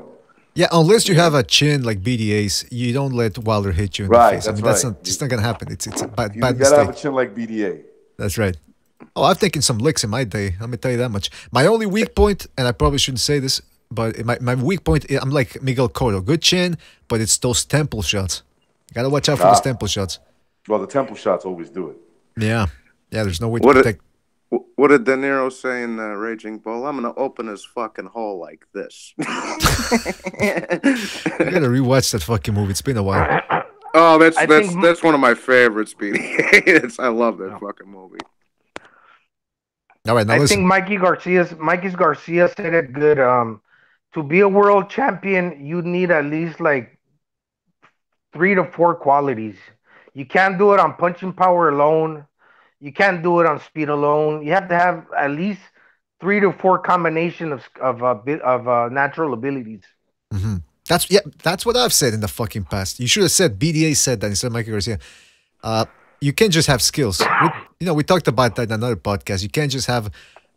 Everybody always says skills pay the bills. You got to have something to back that up. You had to have superior hand speed, superior power, superior heart conditioning, whatever. But you have to have balls. You got to have balls. Yeah. That's absolutely right. And you can have all those things, but if you don't have dedication, it's not gonna do you well. You could throw all that shit away.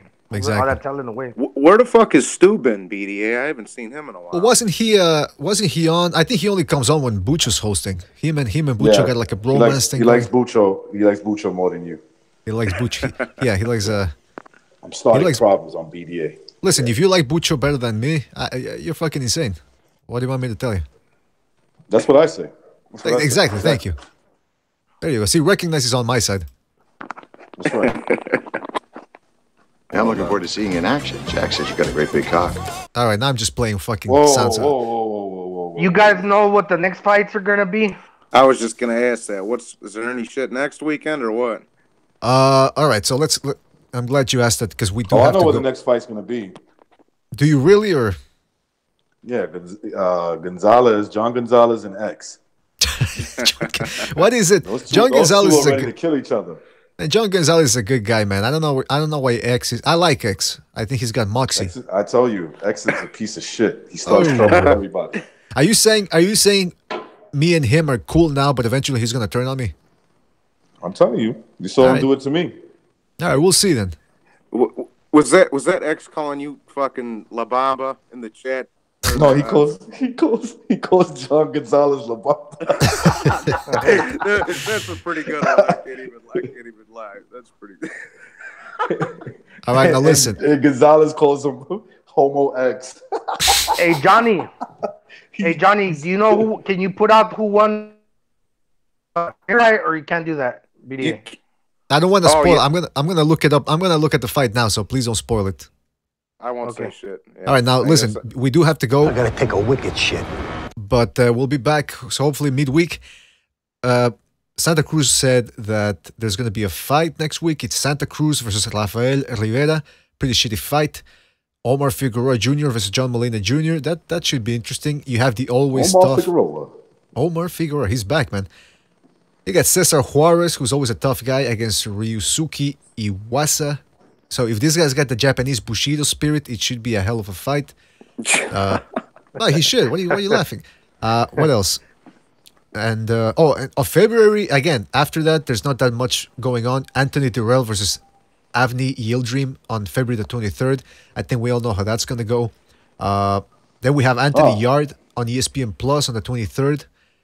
But the fight that I'm looking forward to the most, and I think people are going to say I'm crazy, but I want to see James DeGale versus Chris Eubank on February 23rd. Nah, I don't think that's crazy. I think that's the fight I want to see too. Yeah, that's the fight to see on February. Then we have is that the zone or Showtime, BDA? Showtime. ESPN. That's Showtime. Showtime. Oh, right on. However, on the same day, on the zone, pretty interesting fight: Brandon Rios versus Humberto Soto. I don't know how much. Yeah, I don't know how much Soto has left, but it should be. I got my money on Soto. That's really? in Tijuana. In Tijuana. Wait a minute! I thought he was from Los Mochis. Oh, he just fell through. All right. He might be. He might be from Las Vegas. You're right. Las Vegas. What? Anyway. So yeah, those are the fights. I'm sorry. Shut up. Listen, we have to go. All right, we have to go. By the way, fucking recognize that story about the tapes. I'm not gonna be able to sleep because I imagine somebody doing that to my collection of tapes, and I didn't. I was depressed for a couple of years. I don't doubt it, man. I don't blame you. Yeah. I really Humberto don't blame Soto, you. yeah, he's one of those I still mochis, think about but the it. fights in Tijuana, I still have nightmares of that day.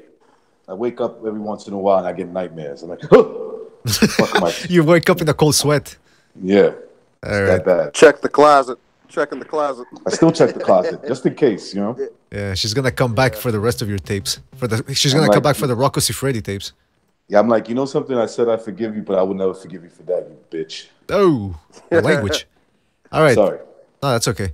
Listen, I want to thank everybody, man. Yeah, I want to thank everybody for being on here. I want to thank Recognize, Johnny Boy. I want to thank Gonzalo. I want to thank Jimmy, who showed up. And of course, I want to thank everybody that was in the chat room.